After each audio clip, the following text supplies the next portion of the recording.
हम अपने जीवन का विश्लेषण करके देखें।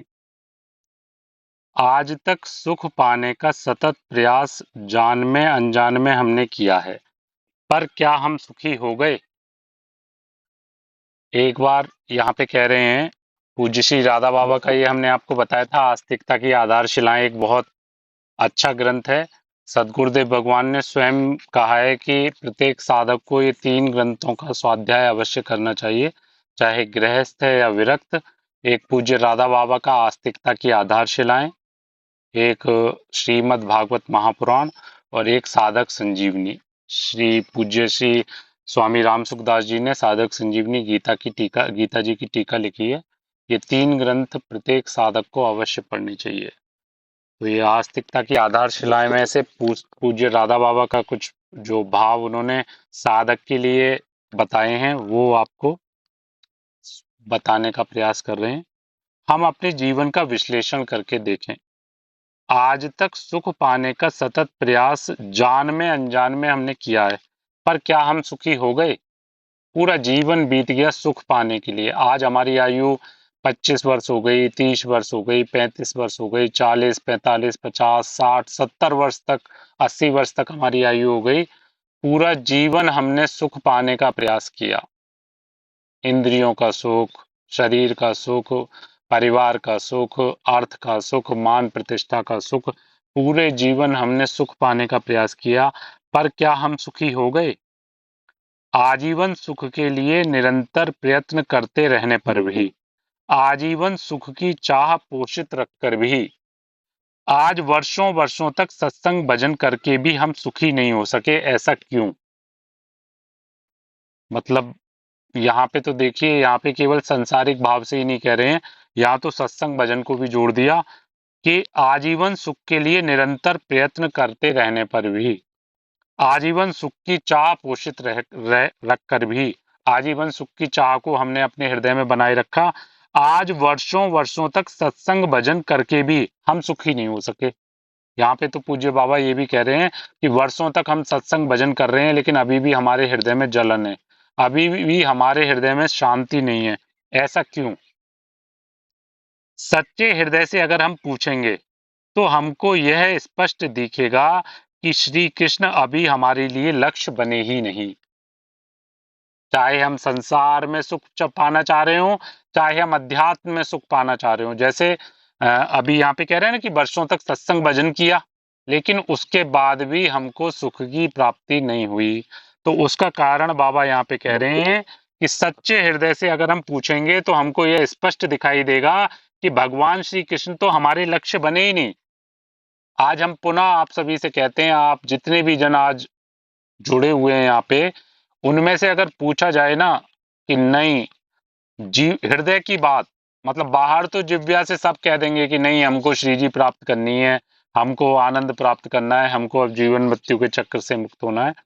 लेकिन वास्तविकता में हृदय की मांग कि अब चाहे कुछ भी हो जाए, चाहे अभी के अभी संसार छोड़ना पड़ जाए, अभी के अभी घोर प्रतिकूलताओं का सामना करना पड़े, लेकिन हमारे जीवन का लक्ष्य एकमात्र श्री जी हैं, हमारे जीवन का लक्ष्य एकमात्र प्रिया प्रीतम है। ऐसा भाव शायद किसी बिरले के ही हृदय में होगा। हम सब की बात कर रहे हैं, हम सब में किसी बिरले के हृदय में ये भाव होगा कि नहीं, अब इस जन्म को हमको अंतिम बनाना है। अब आप कहेंगे कि नहीं, हम तो चाहते हैं कि अंतिम बने, लेकिन अंतिम बनाने की परिभाषा भी तो आपको दी गई है कि अंतिम बनाने की परिभाषा है कि आपको संसार छोड़ना पड़ेगा, हृदय से संसार, बिल्कुल हृदय से संसार निकालना पड़ेगा। आपके हृदय में संसार नाम की चीज ना रहे, आपके हृदय में संसार की आसक्ति ना रहे। और संसार का सबसे बड़ा मूल जो है वो ये शरीर है, इस शरीर की कोई आसक्ति ना रहे। तो आप देखिए क्या स्थिति है आप जन की। कितने जन ऐसे हैं, मतलब हम तो पक्का कह सकते हैं, और हम केवल शब्दों के ऊपर नहीं कह रहे हैं, हम आपकी अंतर स्थिति के हिसाब से कह रहे हैं, आपकी जो अंतःकरण की स्थिति है उसके हिसाब से कह रहे हैं कि कोई बिरला, हमें अभी तक कोई ऐसा अनुभव में नहीं आ रहा जो ये कहने वाला, जिसकी स्थिति हमको ये अनुभव में आ रही हो कि नहीं, उसको तो अब केवल श्री जी ही चाहिए। कोई एक दो शायद हो सकते हैं जो कि ये स्थिति के हों, नहीं तो सामान्यतः सब जन संसार का आश्रय लेके, संसार का छोटा मोटा पोषण अपने हृदय में रख के, सूक्ष्मता से कुछ ना कुछ संसार रख के, और वो श्री जी की प्राप्ति करना चाहते हैं, जबकि वो संभव ही नहीं है। ऐसा हमने आपको बताया ना, ये संभव ही नहीं है। यहाँ पे कह रहे हैं, सच्चे हृदय से अगर हम पूछेंगे तो हमको यह स्पष्ट दिखेगा कि श्री कृष्ण अभी हमारे लिए लक्ष्य बने ही नहीं। हमारी कल्पना से प्रसूत जो सुख की वृत्ति है, श्री कृष्ण उसके साधन मात्र हैं। कितनी बढ़िया बात कह रहे हैं, कितनी बढ़िया बात कह रहे हैं। हमारी कल्पना से प्रसूत जो सुख की वृत्ति है, हमारी जो ये कल्पना, जो मन की काल्पनिक, जो मन सुख को दिखा रहा है ना, वो यहाँ पे कह रहे हैं कि हमारी कल्पना से प्रसूत जो सुख की वृत्ति है, श्री कृष्ण उसके साधन मात्र हैं। श्री कृष्ण हमारे लक्ष्य नहीं है, श्री कृष्ण हमारे साधन मात्र हैं। क्या कि भगवान कृपा करिए कि मेरा परिवार बना रहे, बस मैं ये जो परिवार है मेरा, ये सुखपूर्वक मैं इस परिवार का व्यवहार करता रहूं, इसमें मेरा संबंध बना रहे, परिवारों से, परिवार के लिए जो सेवाएं हैं वो अच्छे से चलती रहे, मेरे को अमुक अमुक अमुक ऐसे ऐसे कुछ ना कुछ हम भगवान श्री कृष्ण को लक्ष्य बना दिए हैं, वो साधन बना दिए हैं, लक्ष्य नहीं। हमारी कल्पना से प्रसूत जो सुख की वृत्ति है, श्री कृष्ण उसके साधन मात्र हैं, साध्य नहीं है श्री कृष्ण। पर उनका एक चिन्मय विलास अनादिकाल से चल रहा है, अनंत काल तक चलता रहेगा। वे इस बात को अच्छी तरह जानते हैं कि मेरे अमुक स्वजन को क्या चाहिए, क्योंकि हम सब भगवान के ही जन हैं। तो भगवान का यहाँ पे कह रहे हैं, उनका एक चिन्मय विलास अनादिकाल से चल रहा है और अनंत काल तक चलता रहेगा। और प्रभु अच्छे से जानते हैं, वे इस बात को अच्छी तरह से जानते हैं कि मेरे अमुक स्वजन को क्या चाहिए। उनके निर्णय में कभी भ्रम का समावेश हो ही नहीं सकता। उनका जो निर्णय है उसमें कभी भी भ्रम नहीं हो सकता। जैसे हम अपने बच्चों के लिए निर्णय कर लेते हैं और तुरंत ही उसकी इच्छित वस्तु उसे देने का संकल्प हमारे मन में जगता है और व्यवस्था भी करने का प्रयत्न करते हैं, क्योंकि हमारे मन में प्रभु के अनंत अपरिसीम निराविल प्यार का प्रतिबिंब ही आता है, जो बच्चों को प्यार देने के लिए उद्विग्न हो उठता है। जैसे यहाँ पे कह रहे हैं, हम अपने बच्चों के लिए निर्णय कर लेते हैं और तुरंत ही उसकी इच्छित वस्तु उसे देने का संकल्प हमारे मन में जाग उठता है। हमारा बच्चा कोई भी इच्छा करता है तो उसके लिए तुरंत हम निर्णय कर लेते हैं और उसकी इच्छित वस्तु को देने का हम संकल्प भी कर लेते हैं। मन में जाग जाता है कि हाँ, हमको अपने बच्चे को अमुक वस्तु, उसकी इच्छा है तो उसको ये अमुक वस्तु देनी है, और व्यवस्था भी करने का प्रयत्न करते हैं। उसकी यथासंभव, यथाशीघ्र हम उसकी व्यवस्था भी करने का प्रयास करते हैं, क्योंकि हमारे मन में प्रभु के अनंत अपरिसीम निराविल प्यार का प्रतिबिंब ही आता है। क्योंकि हमारे अंदर जो ये प्यार प्रकट होता है, ये हमारे जो मूल हैं भगवान श्री कृष्ण, उनका जो अनंत अनंत माताओं के दुलार का जो स्वरूप है, उसी का तो प्रतिबिंब हमारे मन में प्रकट होता है कि हम अपनी संतान को वो सुख देने का प्रयास करते हैं, जो बच्चों को प्यार देने के लिए उद्विग्न होता है। प्यार का स्वरूप ही होता है सर्वथा सर्वांश में जिसको प्यार करें, उसको सर्वथा सर्वांश में सुखी करने का प्रयास करें, सुखी करता रहे। ये प्यार का स्वरूप ही होता है कि जिससे हम प्यार करें, सर्वथा सर्वांश में जिसको प्यार करें, उसको सुखी करने का प्रयास करें, सुखी करते रहें। श्री कृष्ण के स्वरूप में यह प्यार अनंत अपरिसीम मात्रा में अनंत सागर की तरह लहरा रहा है। भगवान श्री कृष्ण के स्वरूप में यह प्यार अनंत अपरिसीम मात्रा में अनंत सागर की तरह लहरा रहा है।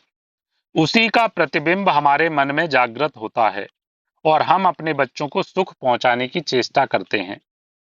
किंतु एक वस्तु की चाह पूरी होते ही बच्चा दूसरी वस्तु की चाह करने लगा। हमने अपने बच्चे की चाह, जैसी भी उसकी चाह हुई, तुरंत उसको पूर्ण करने का प्रयास किया, लेकिन हुआ क्या, क्या देखते हैं, किंतु एक वस्तु की चाह पूरी होते ही बच्चा दूसरी वस्तु की चाह करने लगा। ऐसा क्यों होता है? ऐसा इसलिए होता है कि वास्तव में जिस वस्तु की मांग उस बच्चे ने की थी, उसमें पूर्ण सुख की उपलब्धि उसे नहीं हुई। जैसे यहाँ पे कह रहे हैं कि बच्चे ने एक वस्तु की मांग करी, वो माता पिता ने पूर्ण कर दी, लेकिन अब वो दूसरी वस्तु की मांग करने लगा। इसका कारण क्या? इसका कारण है कि जिस वस्तु की मांग उसने करी, उसमें उसको पूर्ण सुख की अनुभूति नहीं हुई। उससे उसको वो पूर्ण सुख प्राप्त नहीं हुआ, जिस सुख की आकांक्षा से, अपेक्षा से उसने उस वस्तु की मांग की थी। तुरंत ही उसके मन में, अज्ञात मन में नवीन सुख की अभिलाषा जगी और उसके अनुसार उसकी मांग फिर हुई। तुरंत ही उसके मन में एक नवीन सुख की अभिलाषा जगी और उसके अनुसार उसकी मांग फिर हुई। उसने फिर मांग कर दी। अर्थात एक नवीन सुख की अभिलाषा, उसकी मांग, उसकी पूर्ति और फिर नवीन सुख की अभिलाषा, उसकी मांग और पूर्ति, यह क्रम ही चलता रहता है। यही तो क्रम चला आ रहा है। एक सुख की मांग हुई, उसकी पूर्ति करने में बहुत प्रयत्न करके, बहुत प्रयास करके उसकी पूर्ति करी। अब उसकी पूर्ति करके अभी उसको ठीक से उपभोग भी नहीं किया और एक नई मांग पुनः प्रकट हो गई।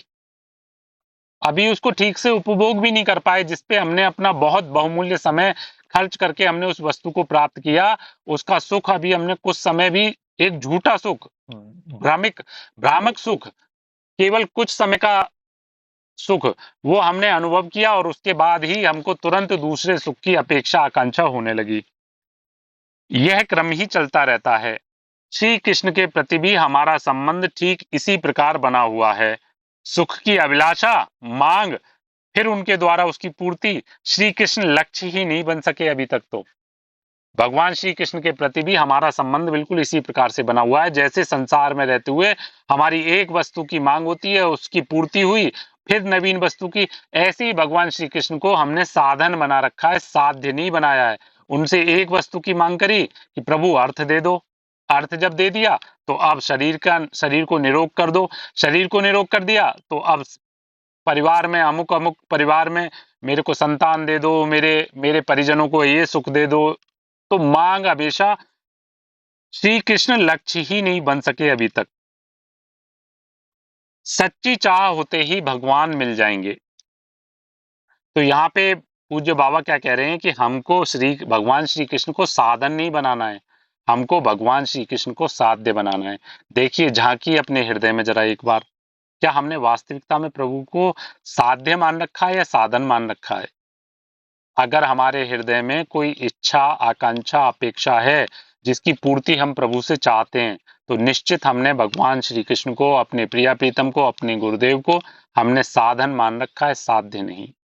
और अगर हम उनको साध्य मान लें तो हमारे अनचाहे, अनमांगे हमारी सारी आवश्यकताएं, जैसे एक माता पिता अपने बच्चे की आवश्यकताएं अनचाहे, अनमांगे स्वतः कर्तव्य भाव के साथ में पूर्ण करते हैं, ऐसे ही हमारे प्यारे भी, अगर हम उनको ही सर्वस्व मान लें, उनको ही लक्ष्य मान लें, तो निश्चित वो हमारी आवश्यकताओं की पूर्ति करेंगे। अनमांगे करेंगे, अनचाहे करेंगे। सच्ची चाह होते ही भगवान मिल जाएंगे। यदि हम किसी दूर स्थित मित्र को याद करें तो उसकी मानसिक मूर्ति तो सामने आ जाएगी, पर उसका शरीर यहां से बहुत दूर किसी अन्य स्थान में होने के कारण नहीं दिखेगा। यदि हम किसी अपने, बहुत दूर हमसे कोई मित्र रहता है, तो अगर उसका स्मरण करें, उसको याद करें, तो मानस पटल पे उसका एक छवि तो हमारे मानस पटल पे आ जाएगी, लेकिन क्योंकि उसका प्रकट शरीर जो है वो हमसे बहुत दूर है, तो वो हमको वहां पे नहीं दिखाई देगा प्रकट में। परंतु भगवान से यह बात नहीं है, परंतु भगवान के साथ ऐसी बात नहीं है। भगवान और भगवान का स्मरण दो वस्तु नहीं है। भगवान और भगवान का नाम, यानी स्मरण से मतलब नाम, भगवान का चिंतन। भगवान और भगवान का स्मरण दो वस्तु नहीं है। जिस समय हम भगवान की मूर्ति अपने मानस पटल पर लाते हैं, उसी समय वहीं पूर्ण रूप से भगवान हमारे मन में आ जाते हैं। हमने अनेक बार आप सभी से बोला है, प्रयास करा करिए अपने मानस पटल पे अपने प्यारे को लाने का। आपको सच बता रहे हैं, अगर मानस पटल पे आपके प्यारे आने लगे, तो आप ये मत सोचिएगा कि केवल वो मानस पटल पे आ रहे हैं। वो वास्तविकता में आपके हृदय देश में पधार चुके हैं। वो आपके हृदय देश में अपना अधिकार जमा चुके हैं। और जब वो हृदय देश में अधिकार जमा चुके हैं, तो धीरे धीरे धीरे धीरे जब आप उसका, उनका निरंतर आप उनका अपने हृदय देश में होने का अभ्यास करेंगे, तो शीघ्र ही वो आपको प्रकट में भी अनुभव कराने लगेंगे। जिस समय हम भगवान की मूर्ति अपने मानस पटल पर लाते हैं, उसी समय वहीं पूर्ण रूप से भगवान हमारे मन में आ जाते हैं, पर वे बोलते इसलिए नहीं है कि हम उन्हें भावना का चित्र मान लेते हैं और थोड़ी देर बाद फिर दूसरे कामों में लग जाते हैं। देखिए कितनी सुंदर बात यहाँ पे पूज्य बाबा कह रहे हैं कि वो बोलते क्यों नहीं है। जैसे मानस पटल पे अगर दिख भी रहे हैं तो वो बोलते क्यों नहीं है, पर वे बोलते इसलिए नहीं है कि हम उन्हें भावना का चित्र मान लेते हैं। केवल उनको, जैसे हम सांसारिक किसी वस्तु की, किसी व्यक्ति की, स्थान की मानस पटल पे जब चित्रण करते हैं तो हम जानते हैं कि वो केवल हमारे मानस में आ रहा है, जबकि प्रकट में तो वो वस्तु हमसे बहुत दूर है, वो व्यक्ति हमसे बहुत दूर है, वो स्थान बहुत दूर है। इसी प्रकार से प्रभु का भी जब हम चिंतन करते हैं और वो जब हमारे मानस पटल पे आ जाते हैं तो हम यही समझते हैं कि वो केवल एक कल्पना मात्र है, वो एक चित्र मात्र है, और थोड़ी देर बाद फिर दूसरे कामों में लग जाते हैं। थोड़ी देर हमने मानस पटल पे उनका अनुभव किया और उसके बाद फिर हम दूसरे कामों में लग गए। यदि ठीक से कोई एक भी लीला का चित्र बांधकर मन को उसमें डुबोए रखे तो उसी भगवान की मूर्ति में भगवान प्रकट हो जाएंगे। देख लीजिए, बहुत सूक्ष्मता से समझिएगा, बहुत बहुत ध्यान से इस बात को समझिए। जैसे हम आपसे बार बार कहते हैं ना, उस दिन हमने आपको सदगुरुदेव भगवान का मानसिक पूजन जो करवाया था, उसमें से अनेक जन को अनुभूतियां हुई थी कि हाँ, प्रकट में हमको गुरुदेव ऐसा लग रहे थे कि गुरुदेव की हम सब सेवा कर रहे हैं। बाद में एक दो सखी के हमारे पास मैसेज कॉल भी आए थे कि हमको तो अभी तक अनुभव हो रहा है। तो अब देखिए ना, इतनी देर जब चिंतन किया तो वो बाद में भी गुरुदेव हमको अनुभव में आ रहे थे, ऐसा एक सखी ने हमको बोला कि हमको अभी भी लग रहा है कि हमारे कक्ष में, जिस कक्ष में हमने गुरुदेव को जिस सोफे पे विराजमान किया था, वहां अभी भी फूलों की सुगंध आ रही है। ऐसा उन सखी का भाव था। तो हम, होता क्या है सामान्यतः, हम जैसे अभी प्रिया प्रीतम का चिंतन करने लगे, थोड़ी देर चिंतन हुआ तो मानस पटल पे वो दिखने लगे, लेकिन उनको हम कल्पना मात्र मान के या मानस पटल पे एक चित्रण मात्र मान के थोड़ी देर के लिए आनंदित होते हैं, फिर उसके बाद अपने कामों में लग जाते हैं। जबकि यहाँ पे कह रहे हैं, यदि ठीक से कोई एक भी लीला का चित्र बांधकर मन को उसमें डुबोए रखे तो उसी भगवान की मूर्ति में भगवान प्रकट हो जाएंगे, क्योंकि भगवान वहां पहले से ही हैं। जब तक मन नहीं लगाएंगे तब तक मैं भगवान को जानता हूं यह कहना बनता ही नहीं। जब तक हम अपने मन को नहीं लगाएंगे प्रभु में, देखिए सारा खेल मन का ही आ रहा है।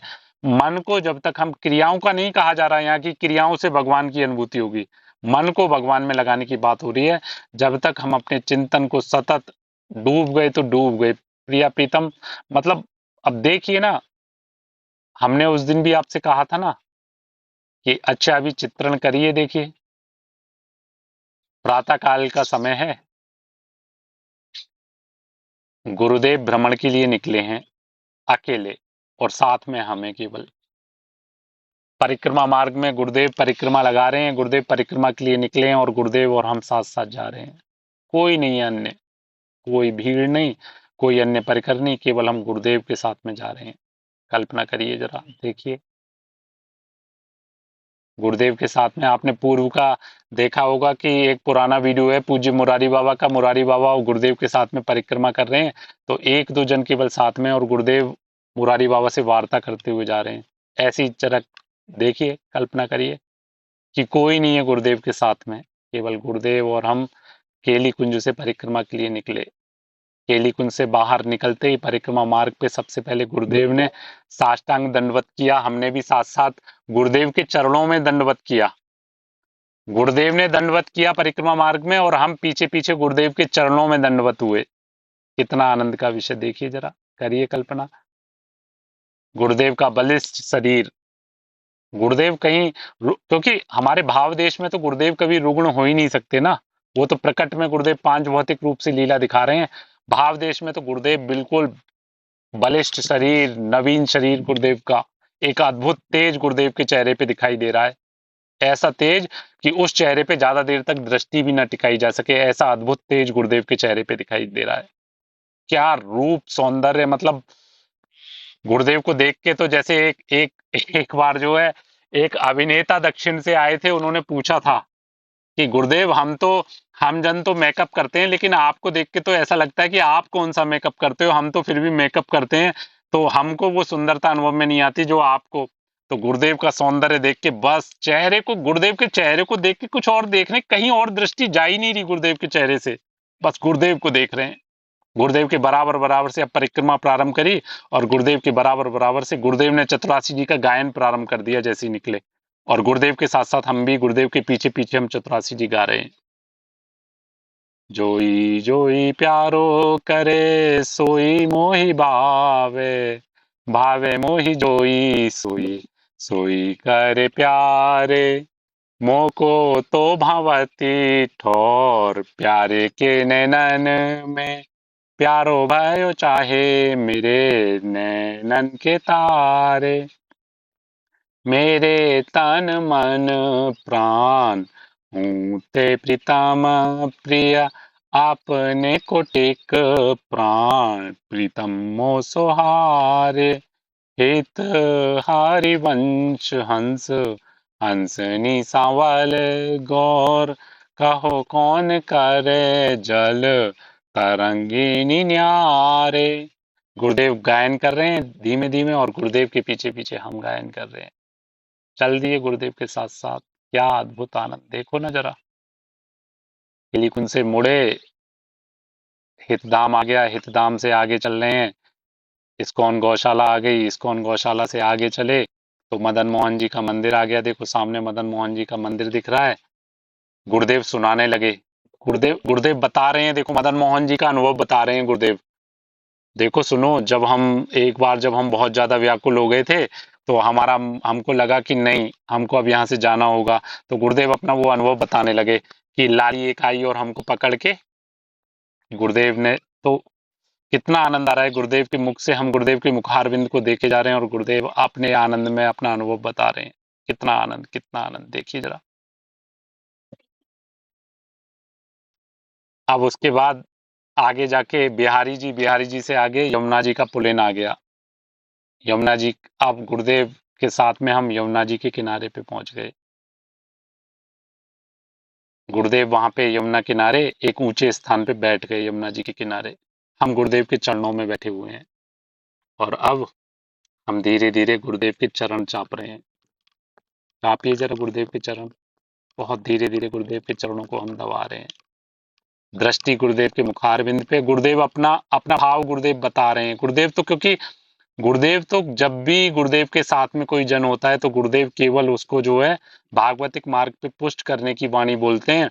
तो गुरुदेव तो केवल उपदेश किए जा रहे हैं। गुरुदेव यमुना जी की ओर देख रहे हैं और यमुना जी की ओर देखते हुए केवल केवल वो उपदेश कर रहे हैं और हम गुरुदेव के चरण चाप रहे हैं और गुरुदेव यमुना जी की ओर देख रहे हैं और हम गुरुदेव के चेहरे पे देख रहे हैं।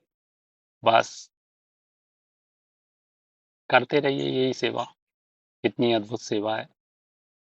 यमुना पुलिन पे हमारे प्रिया प्रीतम बैठे हुए हैं और उन प्रिया प्रीतम के हम चरण चाप रहे हैं और वो हमको भाव दे रहे हैं। हम उनके मुखारविंद को निहार रहे हैं और रोए जा रहे हैं, अश्रु निकल रहे हैं, अश्रु प्रवाह हो रहा है। देखिए कितना आनंद है, कितना आनंद है। आ रहे हैं अनुभव में गुरुदेव, देखिए। तो सारा हम जो आपसे कहते हैं ना कि सारा विषय यहाँ भाव का है।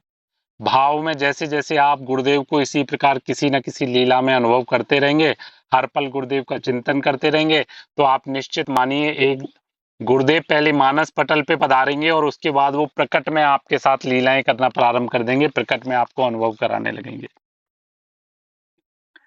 जरा सोचें, धन चाहने पर मन उसमें कैसे लगता है? कौन सी युक्ति मन लगाने की हमने किसी से पूछी थी? जरा सोचिए इस बात को। अगर हमें धन की इच्छा है तो धन चाहने पर मन उसमें कैसे लगता है? कैसे लगाते हैं मन को धन की इच्छा में? कौन सी युक्ति मन लगाने की हमने किसी से पूछी थी? हमने किसी से कोई युक्ति पूछी कि धन को चाहने के लिए हम कैसे मन को लगाएं?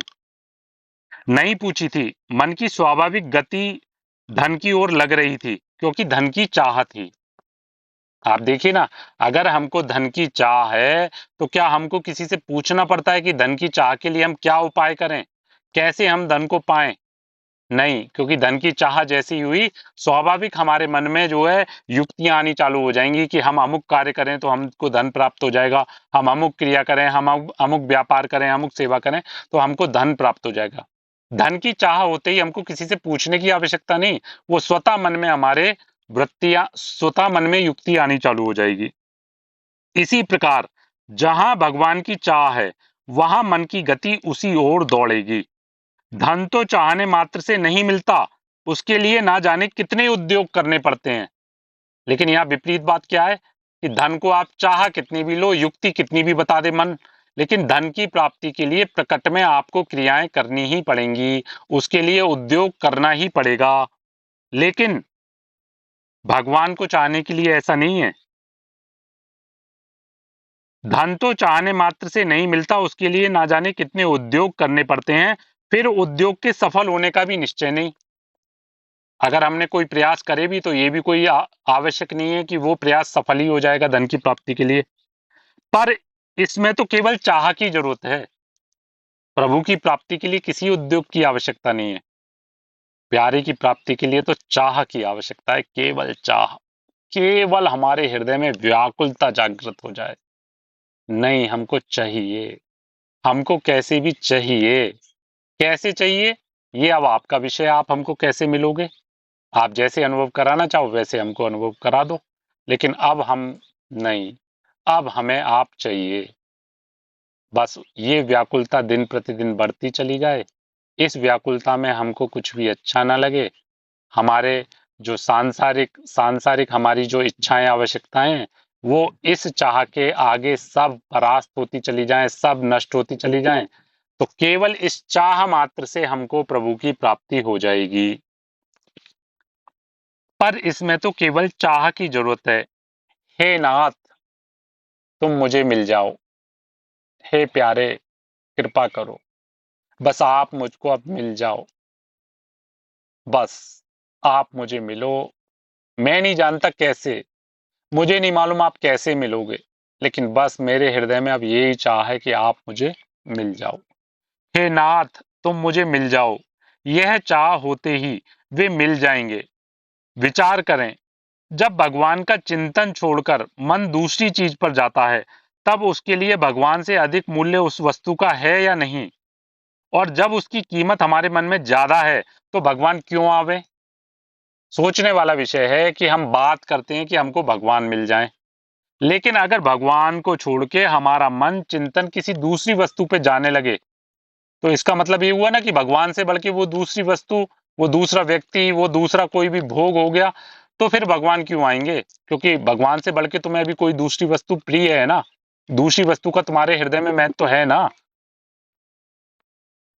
और जब उसकी कीमत हमारे मन में ज्यादा है तो भगवान क्यों आवे। यह सर्वथा सत्य है कि सच्ची चाह उत्पन्न होते ही वे मिल जाएंगे, चाह होते ही भगवान उस चाह को पूर्ण कर देंगे। देखिए हम बार बार कहते हैं आपसे, इसीलिए आप सभी जन को जोड़ देते हैं।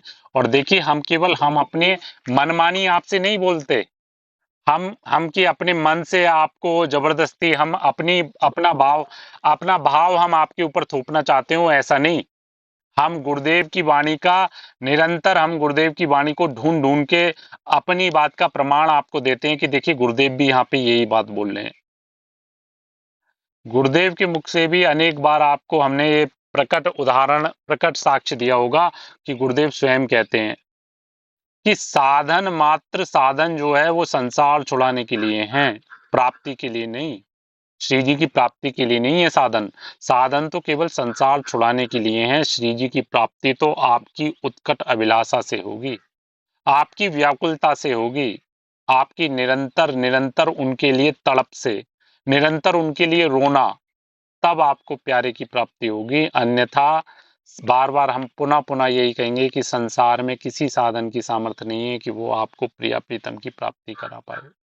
कुछ नहीं, कुछ नहीं, कोई ऐसा साधन नहीं बना। देखिए आज हमने ग्रुप में एक सत्संग डाला था जिसमें गुरुदेव कह रहे हैं कि गिनती तो केवल केवल गिनती के विषय में जो महापुरुषों ने कहा है वो आपकी नाम में रुचि बने इसलिए कहा गया है। गुरुदेव स्वयं उस सत्संग में कह रहे हैं, आज हमने जितनी भी क्लिप डाली है उसमें आप ध्यान से सुनेंगे तो गुरुदेव कह रहे हैं वहां पे कि ये जो गिनती की बात आती है, माला से गिनती की बात जो आती है वो केवल केवल नाम में आपकी रुचि बने इसलिए कहा गया है। नहीं तो कहीं संख्या से प्रभु प्राप्त हुए हैं तो कोई उदाहरण आप बताइएगा कि संख्या से प्रभु आपको प्राप्त हुए हैं। नहीं, प्रभु की प्राप्ति होगी, श्री जी की प्राप्ति होगी केवल आपकी उत्कट अभिलाषा से, व्याकुलता से। तत्परता से हम चेष्टा करें, फिर कभी तो भगवान की कृपा पूर्ण कर ही देगी। तत्परता से हम चेष्टा करें, फिर कभी तो भगवान की कृपा पूर्ण कर ही देगी। भगवत स्मरण की चेष्टा में त्रुटि नहीं होनी चाहिए। वह निश्चित है कि त्रुटि इसलिए होती है कि हम त्रुटि होने देते हैं।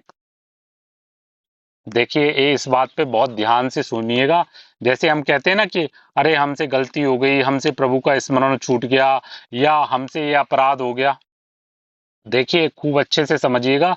आज संसार में अनेक जन बहुत-बहुत व्यभिचार, अपराध, बहुत घोर-घोर अपराध कर रहे हैं।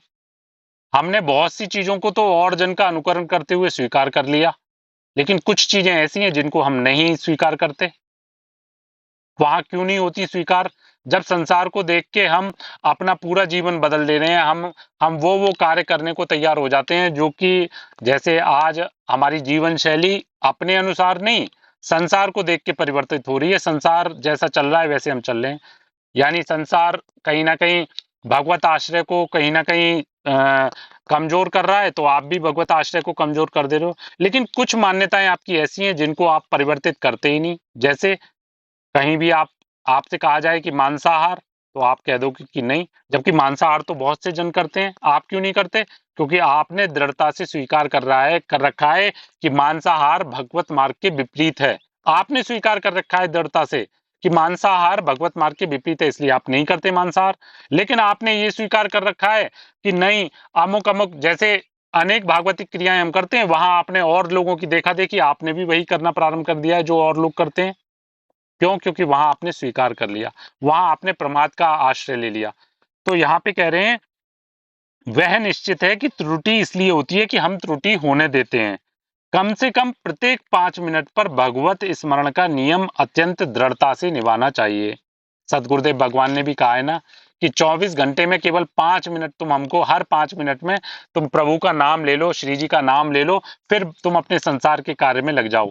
तो पूज्य बाबा भी यहाँ पे कह रहे हैं, कम से कम प्रत्येक 5 मिनट पर भगवत स्मरण का नियम अत्यंत दृढ़ता से निभाना चाहिए। 5 मिनट में एक बार हमने राधा बोला, फिर उसके बाद अपनी सांसारिक क्रियाओं में लग गए। फिर 5 मिनट बाद राधा बोला, फिर सांसारिक क्रियाओं में लग गए। इसमें जरा भी कठिनाई नहीं है। केवल मन की लगन होने से ही काम हो जाएगा। मन का स्वभाव यूं तो बहुत बदमाशी करने का है, पर इसमें एक गुण भी बड़ा सुंदर है। देखिए यहाँ पे कह रहे हैं, मन का स्वभाव यूं तो बहुत बदमाशी करने का है, पर इसमें एक गुण भी बड़ा सुंदर है। हम जिस चीज में इसे लगा दें तथा एक बार अच्छी तरह उस वस्तु को पकड़ा दें, फिर वह जल्दी उस वस्तु को छोड़ना नहीं चाहेगा। बस यही मन का बहुत सुंदर स्वरूप है।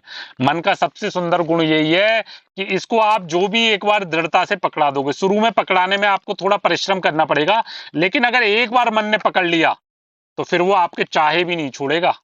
जैसे हमने अनंत जन्मों से मन को संसार पकड़ा रखा है, तो देखिए, सत्य जानते हुए भी आपको दुर्गति का पूर्ण स्वरूप दिखाया जा रहा है कि देखो, संसार में अपना चिंतन लगाने से, मन लगाने से आपकी कितनी दुर्गति होगी, लेकिन फिर भी मन नहीं हट रहा वहां से। क्यों? क्योंकि अनंत जन्मों से मन को हमने संसार ही पकड़ाया है। लेकिन इस जन्म में गुरुदेव की कृपा हुई, श्री जी की कृपा हो गई कि गुरुदेव ने नाम दे दिया। तो अब अगर हम एक बार दृढ़ता पूर्वक, देखिए हम आपसे कहते हैं ना बार बार कि प्रारंभ में मन का एक स्वभाव है, मन का एक स्वभाव है कि प्रारंभ में उसके साथ आपको थोड़ा कड़ाई से पेश आना पड़ेगा, थोड़ा मजबूती से पेश आना पड़ेगा, थोड़ा बलपूर्वक पेश आना पड़ेगा। शुरू में अगर आपने उसको थोड़ा सा अपना सारा सामर्थ्य इकट्ठा करके एक बार उस पर हावी हो जाइए, फिर आप देखिएगा, फिर वो जो है, आपने अगर उसको एक बार जबरदस्ती कैसे भी करके नाम पकड़ा दिया, तो फिर आपके चाहने पे भी वो नाम नहीं छूटेगा। आपके चाहने पे भी भगवत आश्रय नहीं छूटेगा, ये निश्चित बात है। मन का ये गुण बहुत बहुत अति उत्तम गुण है। अब होता क्या है, हम सामान्यतः करते क्या है, देखिए बहुत सूक्ष्मता से समझिएगा। हम भगवत मार्ग पे चलना चालू हुए तो हम क्या करते हैं कि हम सबसे पहले अपने दुर्गुणों को छोड़ने का प्रयास करते हैं। हम भगवत मार्ग पे चलते ही हम चाहते हैं कि हम निर्विकार हो जाएं। जैसे जैसे हम भजन करेंगे तो वो निर्विकार होने का भी भाव कौन देता है? हमारे अंदर का अहम निर्विकार होने का भाव देता है। क्यों? क्योंकि हम सबको दिखाना चाहते हैं कि अब हम भगवत मार्ग के पथिक हैं। हम भजन करने लगे हैं, तो देखो हमारे अंदर कोई दोष नहीं है, हमारे अंदर गुण ही गुण है, हमारे अंदर सारे भागवतिक गुण है। ये अहंकार हमको सबके सामने ये दिखाने का प्रयास करता है, इसलिए हम निर्विकार होने का प्रयास करते हैं, हम अपने दोषों को नष्ट करने का प्रयास करते हैं। लेकिन यहां हमसे त्रुटि हो जाती है, हम मन को छुड़वाने का प्रयास करते हैं, जबकि मन का गुण है, मन का स्वभाव है, मन का सबसे बड़ा जो गुण है वो यही है कि वो छोड़ता नहीं है सहजता से। लेकिन हम क्या करते हैं, हम नाम तो पकड़ाते नहीं उसको, लेकिन हम अपने अंदर की दोष देख देख के उसको दोषों को छुड़ाने का प्रयास करते हैं। मत छुड़वाइए, आप कोई दोष मत छुड़वाइए। देखिए गुरुदेव के पास अनेक बार प्रश्न आए, अनेक बार अनेक जन आए कि नहीं हम ये अमुक हमारे अंदर दोष है, इस कारण से हम नाम नहीं ले पाते। तो गुरुदेव क्या कह रहे हैं कि नहीं भैया, वो छूटे ना छूटे, तुम नाम पकड़ लो। अब जैसे हम देखें कि अनेक प्रश्न हमारे सामने आप ही जन में से आते हैं कि लहसुन प्याज की बात आती है। लहसुन प्याज का हमारे अंदर बहुत ज्यादा, लहसुन प्याज को लेके बहुत ज्यादा दृढ़ता बैठ गई है गुरुदेव की वाणी के अनुसार। लेकिन गुरुदेव ने हाल फिलहाल के सत्संग में कहा है, बोले आज के समाज का स्वरूप देखते हुए व्यवहार इतना हो गया है, बाहर सेवाएं ऐसी हो गई हैं, बोले नहीं छूटती मत छोड़ो, प्याज लहसुन मत छोड़ो, लेकिन कम से कम नाम पकड़ लो। नाम पकड़ लोगे तो स्वतः वो सब कुछ जो छुड़वाना है वो छुड़वा देगा। तो आप सभी से निवेदन है कि अपने अंदर को, अपने अंदर जो भी दोष हैं, जो विकार हैं, जो गलत वृत्तियां हैं, उनको छोड़ने पे ज्यादा चिंता मत करिए। पहले नाम को पकड़ लीजिए, दृढ़ता से नाम को पकड़ लीजिए। जहां आपने नाम को पकड़ा, कस के नाम को पकड़िए, सब कुछ छूटता हुआ दिखेगा, सब कुछ स्वतः ही छूटता हुआ दिखने लगेगा। तो इसलिए प्रयास करिए नाम को दृढ़ता से पकड़ने का। ये मत सोचिए हमारे अंदर अहंकार है, हमारे अंदर काम है, क्रोध है, विकार है, दोष है, राग द्वेष है, नहीं, कुछ नहीं, जो है रहने दो।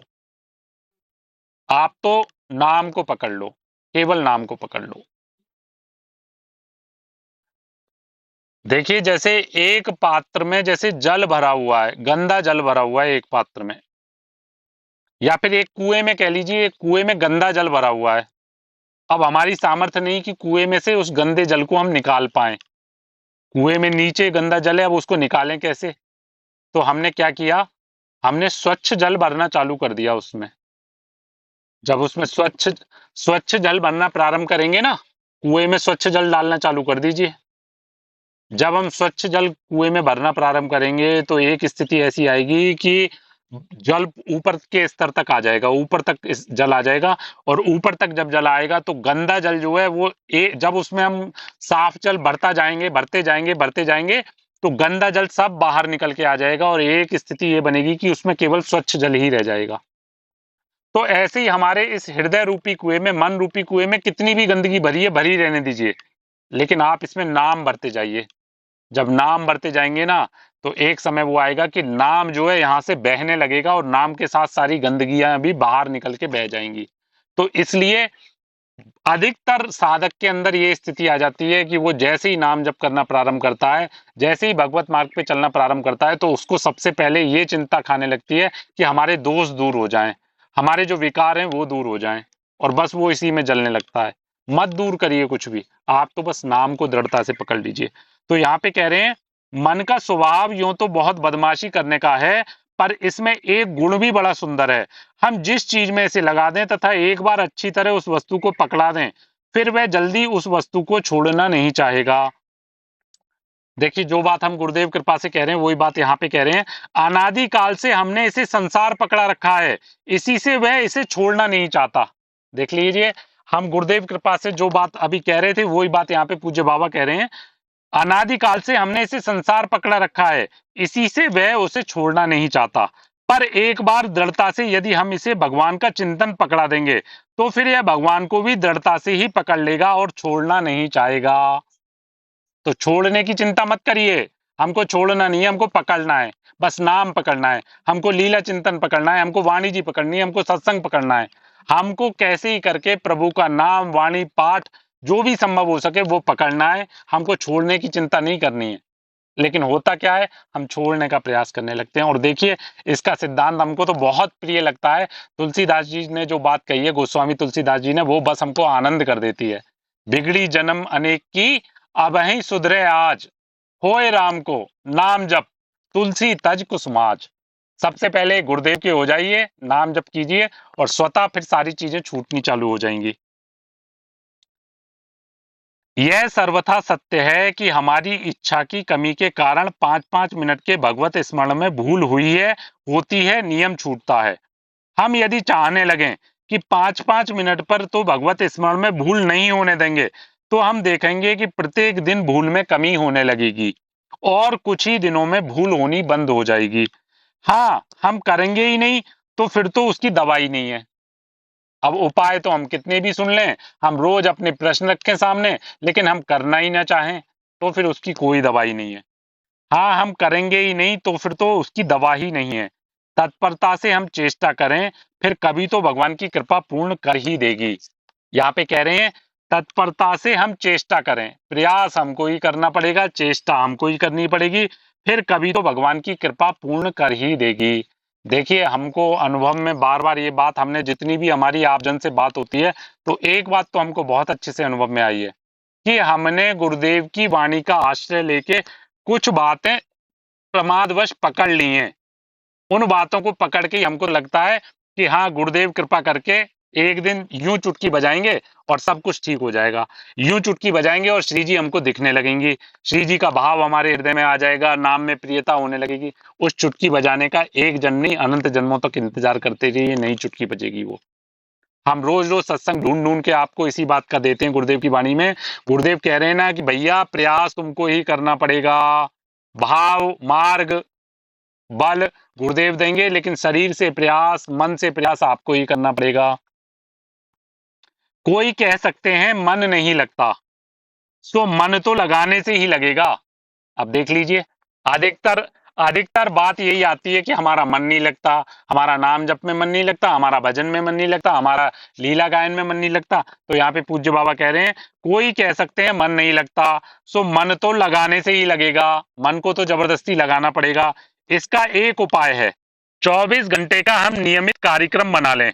इतनी देर तक अमुक काम, फिर अमुक काम, फिर अमुक काम। इस प्रकार ठीक कार्यक्रम जचाकर घड़ी से सब काम करें, तथा ध्यान रखें कि जो काम जिस समय करेंगे उसमें मन लगाकर ही करेंगे। गुरुदेव ने अनेक बार इसीलिए कहा है कि प्रत्येक साधक को एक दिनचर्या अवश्य बनानी चाहिए। अपनी एक दिनचर्या बना लीजिए। उस दिनचर्या में सुबह, ये नहीं दिनचर्या बनाने का मतलब कि जैसा हम अपनी जो हमारी रहनी है, जो हमारी सेवा है, उसके अनुकूल एक दिनचर्या कम से कम बनाइए। ये नहीं कहा जा रहा कि आप 4 बजे उठिए, आप 5 बजे उठिए, 5:30 उठिए, 6 उठिए, लेकिन एक दिनचर्या तो हमारी नियमित होनी चाहिए कि हम इतने बजे से ये करते हैं, इतने बजे से ये करेंगे, इतने बजे ये करेंगे। तो हमको पता तो रहेगा कि हमारे समय का पूरा शेड्यूल क्या है। तो ऐसी एक दिनचर्या हमको अवश्य बनानी चाहिए। क्योंकि कई बार भ्रम में ये हो जाता है, हमको लगता है हम भजन बहुत कर रहे हैं, लेकिन जब दिनचर्या बनाएंगे तो पता पड़ेगा कि नहीं, हम तो भजन के नाम पे कुछ भी नहीं कर पा रहे। तो इसलिए प्रत्येक साधक को एक दिनचर्या अवश्य बनानी चाहिए। अपने अनुकूल दिनचर्या बनाइए, आप अपने हिसाब से बनाइए। ऐसा नहीं कि गुरुदेव की तरफ से आपको कोई दिनचर्या ऐसी देने की बात हो रही है। आप अपने अनुकूल दिनचर्या बनाइए और उस दिनचर्या में प्रयास कीजिए कि अधिक से अधिक हमारा चिंतन, हमारा स्मरण हो सके। प्रत्येक कार्य हम पूरे मनोयोग से करें। 2 महीना यदि ठीक 24 घंटे का कार्यक्रम जचाकर करें, तो फिर हमको किसी प्रमाण की जरूरत नहीं होगी, स्वयं ही एक विलक्षण आनंद मिलेगा।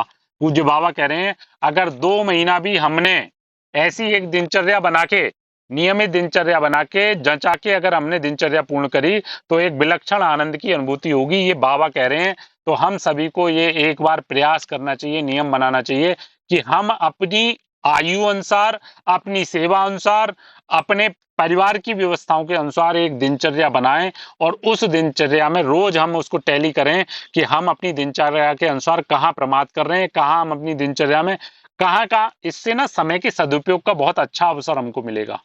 अभी तो क्या है कि दिनचर्या ना होने की वजह से हमको पता ही नहीं पड़ता कि किस कार्य में हमको कितना समय देना चाहिए और कितना समय हम उसमें व्यर्थ कर देते हैं। तो इसलिए हमको अपनी एक नियमित दिनचर्या अवश्य बनानी चाहिए। तो ये जो जितने भी अनुभव आपको बताए जा रहे हैं, महापुरुषों के अनुभव हैं, ये सभी अनुभव आप अगर अपने जीवन में उतारने का प्रयास करें तो आपको बहुत आनंद की प्राप्ति होगी, बहुत सहजता से। देखिए, गुरुदेव कहते हैं कि भगवत प्राप्ति के लिए प्रभु ने जो शास्त्रीय विधान बनाया है, उसमें अनेक शास्त्र, ग्रंथ और बड़े-बड़े साधन मार्ग बताए हैं, लेकिन संत जन जो है देखिए पूरे जीवन साधना करके, पूरे जीवन तपस्या करके उसका निचोड़ सहजता से आपको देने का प्रयास करते हैं। तो आप सभी से निवेदन है, उस निचोड़ को कैसे ही करके अपने जीवन में धारण करने का प्रयास करिए, उस निचोड़ को अपने जीवन में उतारने का प्रयास करिए। ये आप सभी से निवेदन है। आप अभी हम कई बार ना हमको बड़ा ये कष्ट भी होता है, पीड़ा भी होती है और थोड़ा सहानुभूति भी होती है कि अभी आप जन समझ नहीं पा रहे हैं, बार-बार वही बात हमको कहना चाहते हैं हम बार-बार वही बात कि आपको बहुत दुर्लभ वस्तु बहुत सहजता से प्राप्त हो गई है। अभी आप मूल्य नहीं समझ पा रहे। आप अभी मूल्य नहीं समझ पा रहे, मूल्य नहीं समझ पा रहे। कल हमने कहा था ना आपसे, गुरुदेव ने सत्संग में कहा है, गुरुदेव ने एक सत्संग में कल कहा है ना, कल हमने क्लिप अपलोड किया था कि भैया गुरुदेव भी फिर एक सीमा तक ही देखते हैं, फिर अगर डूब रहे हो तो डूबो, फिर वो छोड़ देते हैं कि हो यही राम, हो यही सोई जो राम रच राखा, को कर तर्क मिटावे सा। तो इसलिए आप सभी से निवेदन है, ये जो समय मिला है ना आपको, ये जो कृपा आपको प्राप्त हो रही है, ये बहुत कम समय के लिए है। कब क्या विधान हो जाएगा कुछ पता नहीं। तो इस कृपा को अनुभव करने का प्रयास करिए। देखिए आपको बिना किसी कारण, बिना किसी मूल्य के, बिना किसी शुल्क दिए आपको ये जो आनंद की प्राप्ति कराने का प्रयास किया जा रहा है, इसको अपने जीवन में अनुभव करने का प्रयास करिए, उतारने का प्रयास करिए। और एक बात हम बार-बार आप सभी से निवेदन करेंगे कि सब चीज़ों का सार, सब साधनों का सार है नाम जप। कैसे ही करके नाम जप को आप अपने जीवन में, और नाम जप भी जैसे हम बता रहे हैं, देखिए कई कई जन के, कई सखियों के, कई जन के अनुभव आते हैं कि वो अब जब से हमने नाम जप उनको बताया है ना कि ऐसे-ऐसे करिए, नाम वो बहुत समय से जप रहे थे, लेकिन अब उनको मन जला रहा है, मन उनके सामने गलत-गलत चीज़ें दे रहा है, मन उनको भयभीत कर रहा है। क्यों? क्योंकि अभी तक हम नाम जप कर ही नहीं रहे थे। अभी तक तो हम केवल एक भागवतिक क्रिया कर रहे थे, एक केवल एक फॉर्मेलिटी बतौर हम कर रहे थे। लेकिन वास्तविक नाम जप अब गुरुदेव कृपा से जब हमको अनुभव में आया है कि नाम जप ऐसे करना चाहिए, तो अब हमने नाम जप करना प्रारंभ किया है। तो अब देखिए मन जलाने लगा। क्यों? क्योंकि अभी तक तो मन को दिख रहा था कि इस पे कुछ अभी हो ही नहीं रहा। ये तो बस इसको भ्रम ये हो रहा है कि हम भजन कर रहे हैं, हम भगवत मार्ग पे चल रहे हैं, लेकिन वास्तविकता में मन भी निश्चिंत बैठा हुआ है कि इसको भ्रम है कि ये भजन कर रहा है और मेरे को भी खूब छूट मिली हुई है, मैं अपना मनमानी अपने आप का पोषण कर रहा हूँ, मनमानी आनंद पा रहा हूँ। लेकिन वास्तविकता में गुरु कृपा से अब आपने नाम जप का महत्व समझा है, और नाम जप जब आपने उस भाव से करना प्रारंभ किया है, तो अब मन वास्तविकता में भयभीत होने लगा, मन जलाने लगा, मन भयभीत करने लगा। क्यों? क्योंकि अब उसको अपने अस्तित्व पे जो है प्रश्न चिन्ह लगता हुआ दिखाई दे रहा है, तो वो अब भयभीत करने लगा। तो नाम जप करिए, जो विधि हमने नाम जप की बताई है, नाम जप को धीरे धीरे लिखने का प्रयास करिए, उसको सुनने का प्रयास करिए, उसको देखने का प्रयास करिए, उसको अंदर ही अंदर बोलिए। आपको निश्चित नाम से बहुत, और ये शुरुआती जलन अगर आप मन की सहन कर गए, तो आगे फिर आपको बहुत आनंद प्राप्त होने वाला है, बहुत विलक्षण आनंद प्राप्त होने वाला है। श्री हरिवंश। श्री हरिवंश बाबा। श्री अरविंद सखी। बाबा मैं ये पूछना चाह रही हूँ, जैसे आप बोल रहे हैं कि लिखना, तो वो लिखने के बाद फिर वो जैसे महाराज जी तो कहते हैं कि कहीं लिखो मत, वो पता नहीं कहाँ पड़ेगा, क्या कहाँ रखेंगे फिर उसको, ऐसे मतलब नहीं, क्या? सखी सखी लिखने का मतलब हमने बताया, लिखना मानस पटल पे लिखने के लिए बोला है। ओ, जी अच्छा अच्छा, जी जी। ठीक है ठीक है मानस ठीक है। मानस पटल पे लिखने के लिए मानस बोला। पटल पे लिखना। जी हाँ, जी और जी। एक बात और पूछना चाह रही थी मैं, जैसे कि हम नाम जब तेज तेज भी करते हैं, जैसे कि वो क्लिप में ही दिखाया है महाराज जी वाली में कि राधा राधा राधा राधा राधा, वो जी कहते हैं कि उससे फिर धीरे धीरे आता है राधा राधा जी राधा, जी फिर मन में मतलब मुंह बंद करके करते हैं, जी तो वो ज्यादा अच्छा होता है। तो ऐसे ही हम जो ये रसोपासना वाली जो छोटी बुक है, या जी हमारी दूसरे वो हैं ग्रंथ, जैसे ये है 84 हित 84, जी जी जी जी। तो इनको भी हम ऐसे ही मन में करें तो सही है, या इनको तेज बोल के पढ़ें तो सही है?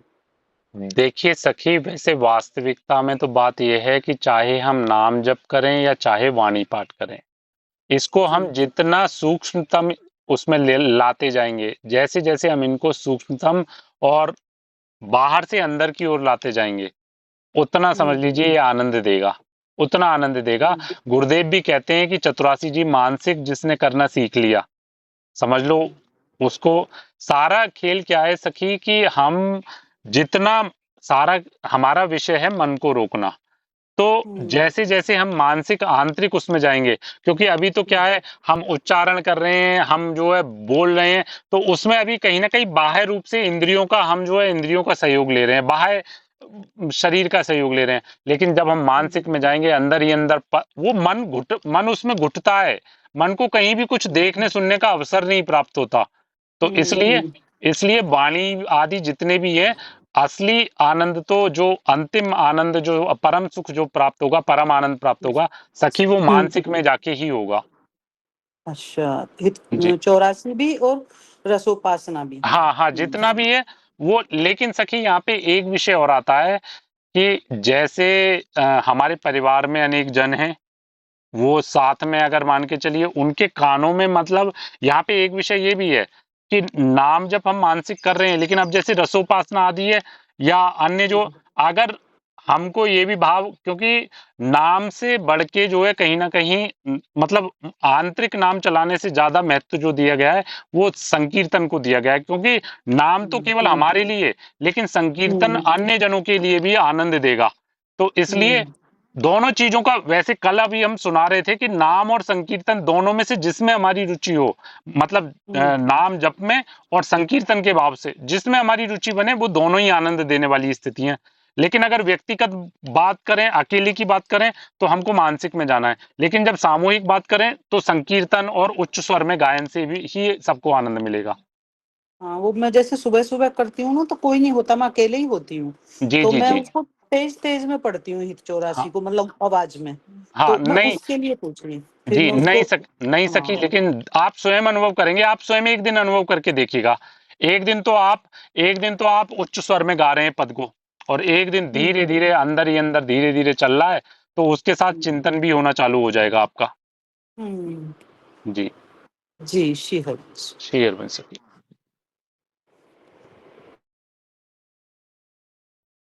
राधे किशोरी गया राधे किशोरी गया करो काम लाडली गया करो राधा वल्लभ गुरु जय जय गुरु सीता वल्लभ गुरु हरि जय जय नाभाजी उबाजी मेराजी सपड़ेजी पीपाजी सभी होंगे जय राधा वल्लभ श्रीराज जय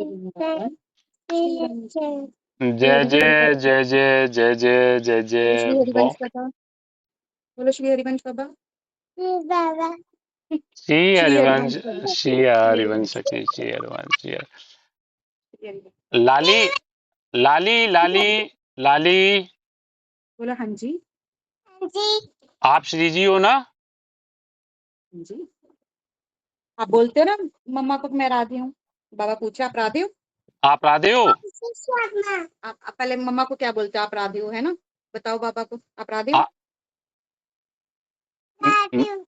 माता जी जब दंडवत करती हैं तो आप उनके सामने खड़ी हो जाती हो कि आप ही राधा हो, आप हमारे सामने कराते दंडवत हो करो? है ना बहुत करते हो प्यारी ऐसे लाली। बाबा ये बिल्कुल मेरे सामने आके खड़ी हो जाती है और मेरे को कहेगी मम्मा मैं राधे हूँ मेरे को करो फिर कुछ बात होएगी तो मम्मा जैसे कोई कीड़ा मर रहा है कोई चींटा मर रहा है कुछ भी है तो उसके पास में बैठ के उसको राधे राधे सुनाना शुरू कर देगी बहुत कि कृपा, बहुत ये कृपा, राधे बहुत हैं मम्मा ये राधे हैं है ना बहुत फिर कृपा। मेरे को सब में कहेगी मम्मा कोई आएगा शॉप पे तो कहेगी मम्मा इनको दो सब राधे होते हैं सबको दिया करो बहुत सुंदर, बहुत सुंदर। अच्छा बाबा को बोला राधा वल्लभ जय अभी जय क्लियर नहीं जय। बोल पाती बाबा सिर्फ जी श्री जी। हरिवंश क्लियर बोल पाती है वृंदावन नहीं बोलना आता अभी बहुत कृपा, बहुत कृपा। बहुत कृपा चल राधे राधे बोल दो पापा को, राधे राधे। राधे राधे राधे राधे। श्री हरिवंश बाबा, श्री हरिवंश। श्री हरिवंश सखी, श्री हरिवंश, बाबा श्री हरिवंश। श्री हरिवंश, श्री हरिवंश। बाबा ये कह रहा था कि कभी कभी ऐसा मतलब घर पे मम्मी लोग कहते हैं कि मानसिक करा करो, लेकिन मुझे ये मानसिक में लगता है कि मानसिक में श्री जी ने पाया होगा, नहीं पाया होगा। मम्मी कहती हैं कि श्रृंगार करो मानसिक, या मानसिक सीधा करा करो। लगता है कि मानसिक श्री जी ने पाया होगा या नहीं पाया होगा, एक मतलब वो रहती चिंता से थोड़ी। नहीं, ऐसा नहीं है, ऐसा नहीं है। मानसिक, देखिए आपसे अनेक बार बोला है कि प्रकट प्रकट सेवा का जो फल है वो मानसिक सेवा में ही जाना है। मानसिक कैसे नहीं पाते? देखो, मानसिक की जब बात आए तो कृष्णदास जी बाजार में घूम रहे थे, एक जगह जलेबी बन रही थी, तो उन्होंने भाव से वहीं बस जलेबी उन्होंने भाव से कि अरे ठाकुर जी को जलेबी बहुत अच्छी लगेगी, तो मन से ही उन्होंने भोग लगाया, और वहां देख रहे हैं कि ठाकुर जी जलेबी पा रहे हैं। तो ऐसा कैसे आप कह सकते हैं कि नहीं, मन से नहीं पाएंगे? मन से चोखा मेला जी केले लाए प्रभु के लिए, लेकिन चतुर्वर्ण के होने के कारण उनको मंदिर में प्रवेश नहीं दिया गया, तो वहां पे वो केले पा रहे हैं प्रभु जो है उनके। तो ऐसा नहीं है, मानसिक ही देखो, जितनी भी प्रकट सेवाएं होती है ना, वो मानसिक सेवा में ही जाने के लिए होती हैं। नहीं वो बात ठीक है बाबा, लेकिन हाँ। बाबा ये मानसिक में लगता है कभी कभी कर दिया है, तो घर पे कहते हैं कि कर दिया है मानसिक में, लेकिन कहते हैं कि नहीं, मुझे लगता है कि नहीं हुआ है, नहीं हुआ है, ये लगता है बार बार। हाँ, नहीं, वो अभी आपका ना भाव पूर्णतया पुष्ट नहीं हुआ है। अभी आपका भाव जो है वो प्रकट सेवा में ही जब बन रहा है, तो कोई बात नहीं, प्रकट में ही आप अपना जैसे भी भाव है प्रकट में बनाइए। लेकिन प्रकट से गुरुदेव स्वयं कहते हैं कि देखो, प्रकट सेवा से धीरे धीरे हमको मानसिक सेवा में ही जाना है। प्रकट सेवा होती ही इसलिए कि हमको मानसिक सेवा में पहुंचना है, और प्रभु जो पाते हैं वो मानसिक ही पाते हैं। मानसिक सेवा का जो देखिए, एक बात खूब अच्छे से समझिए कि हमने भाव किया प्रकट विग्रह में, वास्तविकता में तो वो विग्रह ही है ना, वो पाषाण के या धातु के विग्रह हैं, लेकिन हमने भाव उसमें प्रभु का कर लिया। तो प्रभु का भाव करने के बाद में हम उनको भाव से ही तो प्रभु मानने हैं। एक बात बताओ ना, क्या प्रकट में प्रभु नहीं है ना? वो भाव से हमने उनको प्रभु माना, तो भाव में ही हम उनको भोग लगा रहे हैं। जब भाव से हमने उनको प्रभु मान लिया, तो भाव से वो भोग भी पा रहे हैं, निश्चित पा रहे हैं। चलिए बाबा ठीक है, श्री हरिवंश बाबा, श्री हरिवंश, श्री हरिवंश बाबा। श्री हरिवंश सखी। हाँ बाबा, मैं 2 सेवाएं करती हूँ गुरुदेव महाराज की कृपा से, एक मंगला सेवा और एक संध्या जी। हाँ बाबा, मेरे क्या जैसे पहले तो क्या होता था कि जैसे मैं मंगला भी करती हूँ या संध्या सेवा कर रही हूँ, तो श्री प्रिया प्रीतम की छवि मानसिक रूप से ऐसे बनती थी, जैसे मैं भोग पवा रही हूँ उनको, आरती उनकी कर रही हूँ, मैं उनको पद सुना रही हूँ, ये सारा बनता था। अभी क्या हो रहा है, अब जैसे प्रिया प्रीतम की जगह मतलब जैसे मेरे लिए तो अगर गुरुदेव भी है, तो अब गुरुदेव भगवान की छवि सामने आने लगती है, और ऐसे लगता है कि मैं उनको पवा रही हूँ, मैं उनकी आरती कर रही हूँ। तो मेरे ऐसे हो रहा है कि तो मैं सही क्या सखी और चाहिए क्या? सखी क्या चाहिए? और आप ये बताइए क्या चाहिए सखी? कृपा, बहुत है हेतु की कृपा, बहुत है हेतु की कृपा सखी। और क्या चाहिए हमको? हमारे गुरुदेव, यही तो बात समझने की है ना सखी। हमारे गुरुदेव ही तो हमारे लिए श्री जी हैं। तो गुरुदेव भाव में आने लगे तो ये तो बहुत कृपा का विषय है सखी, बहुत कृपा का विषय है। इसमें कोई संशय नहीं होना चाहिए सखी। अरे बहुत है हेतु की कृपा है कि गुरुदेव हमारे चिंतन में आने लगे। हाँ, बस वो मेरे को क्या ऐसे लगता था कि कहीं मतलब कैसे बताऊं आपको नहीं सखी, तो एक बात बताइए ना, संशय हो क्या रहा है? क्या गुरुदेव श्री जी नहीं मानते? क्या गुरुदेव श्री जी हैं? मैं यही तो मतलब मेरे लिए तो प्रिय प्रीतम गुरुदेव भगवान ही है, वही श्री तो जी है फिर मेरे लिए। तो फिर जब गुरुदेव ही श्री जी हैं, तो फिर गुरुदेव में अब हमारा भाव, पहले गुरुदेव में इतना भाव दृढ़ नहीं था, लेकिन अब गुरुदेव कृपा से ही गुरुदेव में इतना भाव दृढ़ हो रहा है कि अब हमको गुरुदेव ही जो वास्तविकता में हमारे लिए प्रिय प्रीतम है, वो हमारे हृदय देश में झलकने लगे। हमको बहुत कृपा का विषय सखी, बहुत कृपा है। बस बस वो यही पूछना चाहते थे, कहीं गलत तो नहीं, मतलब नहीं क्या नहीं क्लियर नहीं नहीं था, बस वो नहीं गुरुदेव बस ये बात नहीं था। नहीं सकी। ये प्रश्न अगर उठ रहा है तो फिर ये कहीं ना कहीं आप स्वयं चिंतन करिए। ये प्रश्न हमको संशयात्मक वृत्ति में ला रहा है ना। अरे जब गुरुदेव ही हमारे प्रिय प्रीतम है तो वो नहीं झलकेंगे और कौन झलकेगा। बस बस बाबा वो जी ऐसे जी मना जी। है सब, बिल्कुल भी नहीं शेयर नहीं नहीं नहीं, करते। शेयर बन सके, शेयर वंश।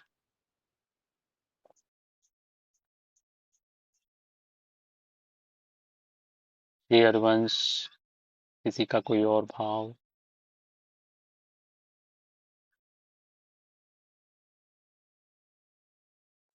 श्री हरि बाबा। शेयर बन सके। बाबा ये कह रहे थे कि जैसे गुरुदेव भगवान की कृपा से श्री जी विराजमान है ना। तो अभी मतलब जैसे क्या है कि 2-4 दिन हमने मानसिक सेवा करी, जो शयन सेवा होती है। आरती तक तो हमने प्रकट करी और शयन मानसिक करा दी, मतलब शयन रात्रि नहीं, दोपहर वाली, है ना। और उत्थापन भी हमने मानसिक कर लिया, ठीक है। बट पता नहीं क्यों बाबा मतलब फिर से पूरा होने लगा, और मन कहता है ना कि अभी कुछ दिन इनकी सेवा ऐसे प्रकट करते चलो। देखिए सखी, एक बात खूब अच्छे से समझिए। ये हमको बहुत सूक्ष्मता से देखना है कि मन प्रमाद कर रहा है या वास्तविकता में देखिए, मानसिक में हम तभी तो जा पाएंगे जब हमको झलकने लगेंगे प्रिय प्रीतम।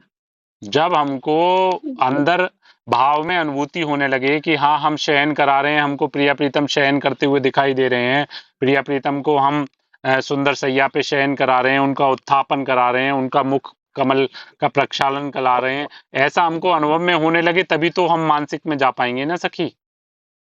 जब तक ये जी अनुभूति हमको जी नहीं हो रही है तब तक तो प्रकट ही सेवा करनी पड़ेगी ना।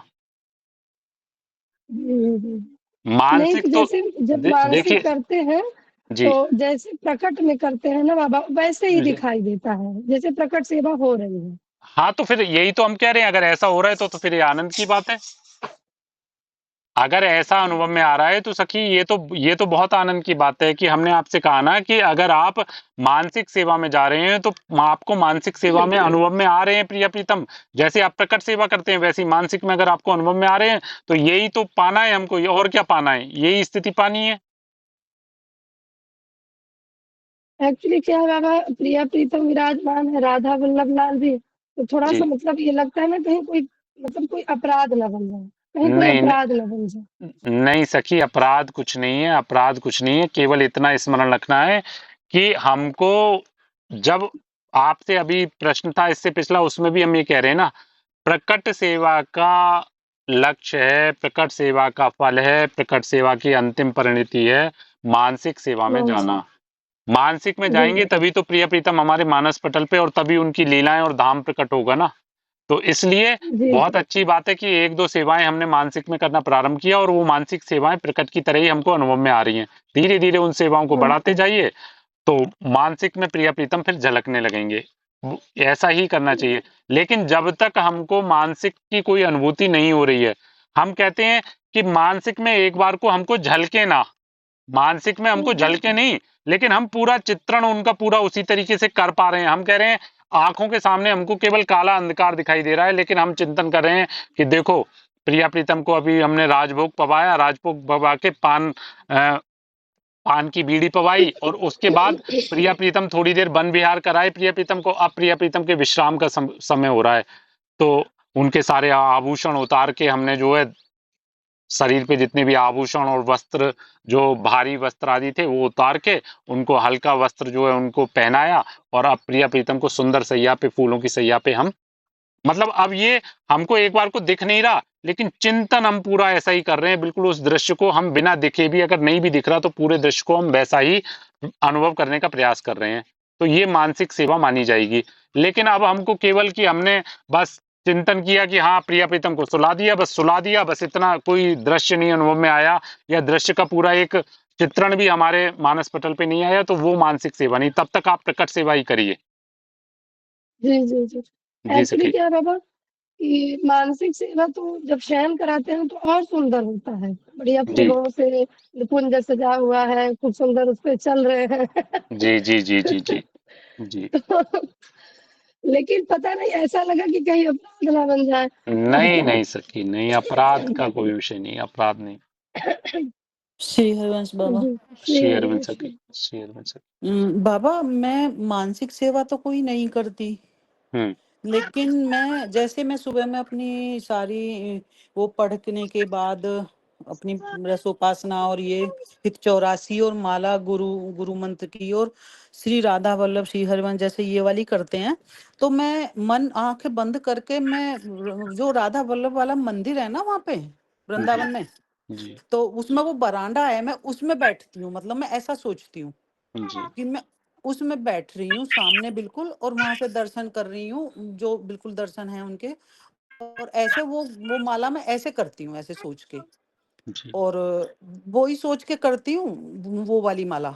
फिर मैं वहां से जहाँ से परिक्रमा शुरू होती है वृंदावन की, जैसे हम शुरू करते हैं परिक्रमा जाके, तो मैं फिर परिक्रमा लगाती हूँ राधा नाम से ही खाली, वो भी वैसे ही सोचती हूँ वहीं पे दंडवत करके, और फिर जाती हूँ तो गुरुदेव के वहां पे माथा टेका, फिर अंदर श्री जी के दर्शन करे, गुरु जो उसमें उसमें महाराज जी वाली जो वो हैं श्री जी, उनके दर्शन करके उनकी परिक्रमा करके बाबा बैठे, बाबा को भी देखती हूँ वहां पे, मतलब अपने मन में, तो बाबा के चरण स्पर्श करती हूँ। फिर मैं बाहर निकल के फिर धीरे धीरे वही जैसे रास्ता है, फिर मैं जमुना जी में डुबकी लगाती हूँ 5, फिर मैं आगे पूरी परिक्रमा करती हूँ, फिर वह आके ऐसे मैं 7 करती हूँ ऐसे, फिर मैं ऐसे ही सब जितने भी मंदिर है वहां पे, जैसे बिहारी जी का है, राधा वल्लभ का, और महादेव जी का, और माता रानी के, उन सबकी 4-4 परिक्रमा लगाती हूँ ऐसे ही जा जाके, कि मैं जा रही हूँ उस गली में वहां ऐसे ऐसे, फिर मैं जाती हूँ वहां पे वहां पे राधा रानी के मंदिर बरसाना, और गोवर्धन, मैं गोवर्धन की भी ऐसे ही लगाती हूँ मन से परिक्रमा, फिर 7, फिर मैं श्री जी की भी लगाती हूँ बरसाने मैं यही मन से, मैं रोज ऐसे करती हूँ। तो ये क्या है, मतलब ठीक है ऐसे करना? सखी, गुरुदेव कहते हैं कि यही तो आश्रय है धाम का, यही तो धाम का आश्रय है। गुरुदेव के मुख से आपने अनेक बार सुना होगा कि धाम वास या धाम का आश्रय समान फल देता है। गुरुदेव ने अपने मुखारबिंद से कहा है कि आप आए, एक बार आपने परिक्रमा लगा ली, एक बार हम्म आपने वृंदावन की परिक्रमा लगाई और अब उसको अपने मानस पटल पे अंकित कर लिया, और जो ये हम्म आप कर रही हो, तो ये तो समझ हम्म। लीजिए रोज आप धाम में ही तो रह रही हो। हाँ मैं ये रोज करती हूँ मैं ऐसे, हाँ हाँ। लेकिन बाबा धाम में जब मैं आती हूँ ना, हम्म तो बहुत भीड़ देख के, या जैसे मेरे पैर से नहीं चला जाता है, परिक्रमा तो लगा लेती हूँ मैं, अभी अभी मैं 2 लगा के जी आई, जी जी जी लेकिन मुझे किसी को जैसे वहां बहुत खींचन तानी करता है ना, कोई इधर ऐसे करते हैं, पकड़ जी लेते हैं, जो आटा जी दिलवाओ ये दिलवाओ, तो मेरे ना दोष सा हो जाता है, मैं कहीं जी कमा नहीं सकती इतने बड़े बड़े ऐसे, तो जी मैं जी सोचती हूँ कि ये दोष बन जाता है मेरे पे वहां जाके।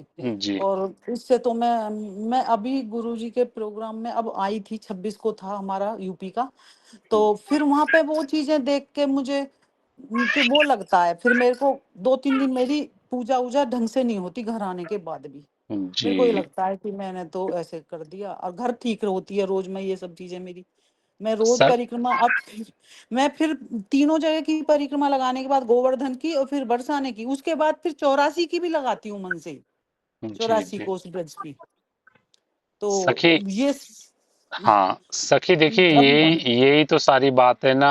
अब दोष दर्शन ही तो सारा जो, अब क्या है कि धाम में आके आपने अगर दोष दर्शन कर लिया, तो गुरुदेव कहते हैं ना कि धाम में दोष दर्शन जो है वो वज्र की लीक है, उसको काटना बहुत वो मुश्किल है। ही हो जाता है फिर हाँ मेरे से। जी जी। अब हम्म, इसका इसका एक तो उपाय यही है सखी कि धाम आने से बचिए। फिर गुरुदेव से गुरुदेव मन से करता है फिर। गुरुदेव से यही प्रश्न, बिल्कुल यही प्रश्न गुरुदेव से किसी ने पूछा था कि धाम जब भी आता हूं तो दोष दर्शन होने लगता है, लेकिन जब धाम हाँ से दूर रहता हूं तो मानसिक रूप से सारा धाम का आनंद प्राप्त होता है, तो मुझे क्या करना चाहिए? तो गुरुदेव ने कहा बिल्कुल मत आओ धाम। जब तक हाँ। तुम्हारा जब तक हम्म तुम्हारा हृदय निर्मल ना हो जाए, खूब धाम का वहीं पे रहते हुए आश्रय लो। मानसिक परिक्रमा जैसे आप कर, देखिए सखी, कलयुग का एक बहुत विशेष प्रभाव यही है, विशेष गुण है कि कलयुग में हम्म मानसिक अपराध नहीं होता, लेकिन मानसिक जो भी भागवतिक क्रिया आप कर रहे हो, उसका पूर्ण फल हम्म वही मिलता है जो प्रकट का मिलता है। तो ये जितनी भी जी परिक्रमा है, आप ये समझ लीजिए आप प्रकट परिक्रमा का ही पूरा लाभ पा रही हैं, इसमें कोई भी संदेह करने की आवश्यकता नहीं है। बिल्कुल। मैंने और पूरे जो वो हुआ है ना ये अधिक का महीना, जी, इससे शुरू किया था मैंने ये ऐसे। मैं एक दिन परिक्रमा लगाने गई तो मैंने फिर शुरू में से लास्ट तक और अब तक रोज करना है मेरे को ये, अब जी, रोज जी, करती हूँ। जी, लेकिन जी, मैं वहां आने का भी मन करता है, जैसे गुरु जी के पास भी दर्शन का मन करता है। जी, तो ये लगता है कि मैं क्या करूं। फिर सोचती हूँ कि एक बहुत बड़ी सी वो ले आऊं गुरु जी की, जैसे वहां पे अंदर उसमें लगी हुई है जी, उसमें राधा केली कुंज में, वो ले आऊं, वो रख लूं तो बिल्कुल ऐसे लगेगा गुरु जी के सामने ही बैठी हूँ। क्या जी, करूं। और एक वो मेरे को चरण पादुका का पूछना था। जी। जी ये जैसे चरण पादुका ला सकते हैं हम घर पे, कैसे कैसे करेंगे उस प्रोसीजर को। दीक्षित परिकर के लिए आज्ञा है चरण पादुका विराजमान करने की सखी। जी दीक्षित तो मैं हूँ, मैं हाँ, मेरी दीक्षा उसको अक्षय तृतीया 20 अप्रैल को हुई है। हाँ, तो दीक्षित परिकर सेवा विराजमान कर सकते हैं। उस सेवा के नियम आदि रहते हैं। वो नियम आपको वहीं केली कुंज से आज्ञा करा के, केली कुंज से ही गुरुदेव की प्रसादी होगी पादुका जी की, और वहां से वो अच्छा सारे नियम आदि आपको बता देंगे। उसी हिसाब से पादुका जी की सेवा करनी होती है। तो मैं मतलब मेरे को कुछ कहीं से लेनी नहीं है, वो वहीं से मिलेंगी मेरे को। नहीं, वृंदावन हाँ, से, केली कुंज से नहीं मिलेंगी। वृंदावन अच्छा में कहीं भी किसी दुकान से अनेक दुकानों पे मिलती है, वहां से पादुका जी ले लीजिए। उसको फिर जी केली कुंज से जाके प्रसादी करा लीजिएगा। गुरुदेव के चरण हाँ कमलों से प्रसादी हो जाएगी। फिर उस सेवा को बता दिया जाएगा वहां से आपको, केली कुंज से ही, कि हम्म, कैसे कैसे उसकी सेवा करनी है। अच्छा कोई ज्यादा नियम होते हैं कि मतलब नियम से मतलब सखी, जैसे वैसे तो क्या है कि जैसे अष्टयाम सेवा का जो विधान है वही विधान होता है पादुका सेवा का भी। जी उसमें भोग आदि, आरती आदि सब कुछ होती है पादुका जी की। लेकिन बस विग्रह सेवा में काफी श्रृंगार आदि का वो रहता है। पादुका जी में गुरुदेव का ही भाव करके कि गुरुदेव ही हमारी श्री जी हैं और गुरुदेव ही हम्म हमारे सामने विराजमान है, पादुका जी विराजमान है, यानी गुरुदेव भी विराजमान है। तो उनका भोग आदि, तिलक आदि, ये सारा इत्र सेवा आदि उसकी पादुका जी की होती है। वो सब आप सहजता से अच्छा। कर सकते हैं।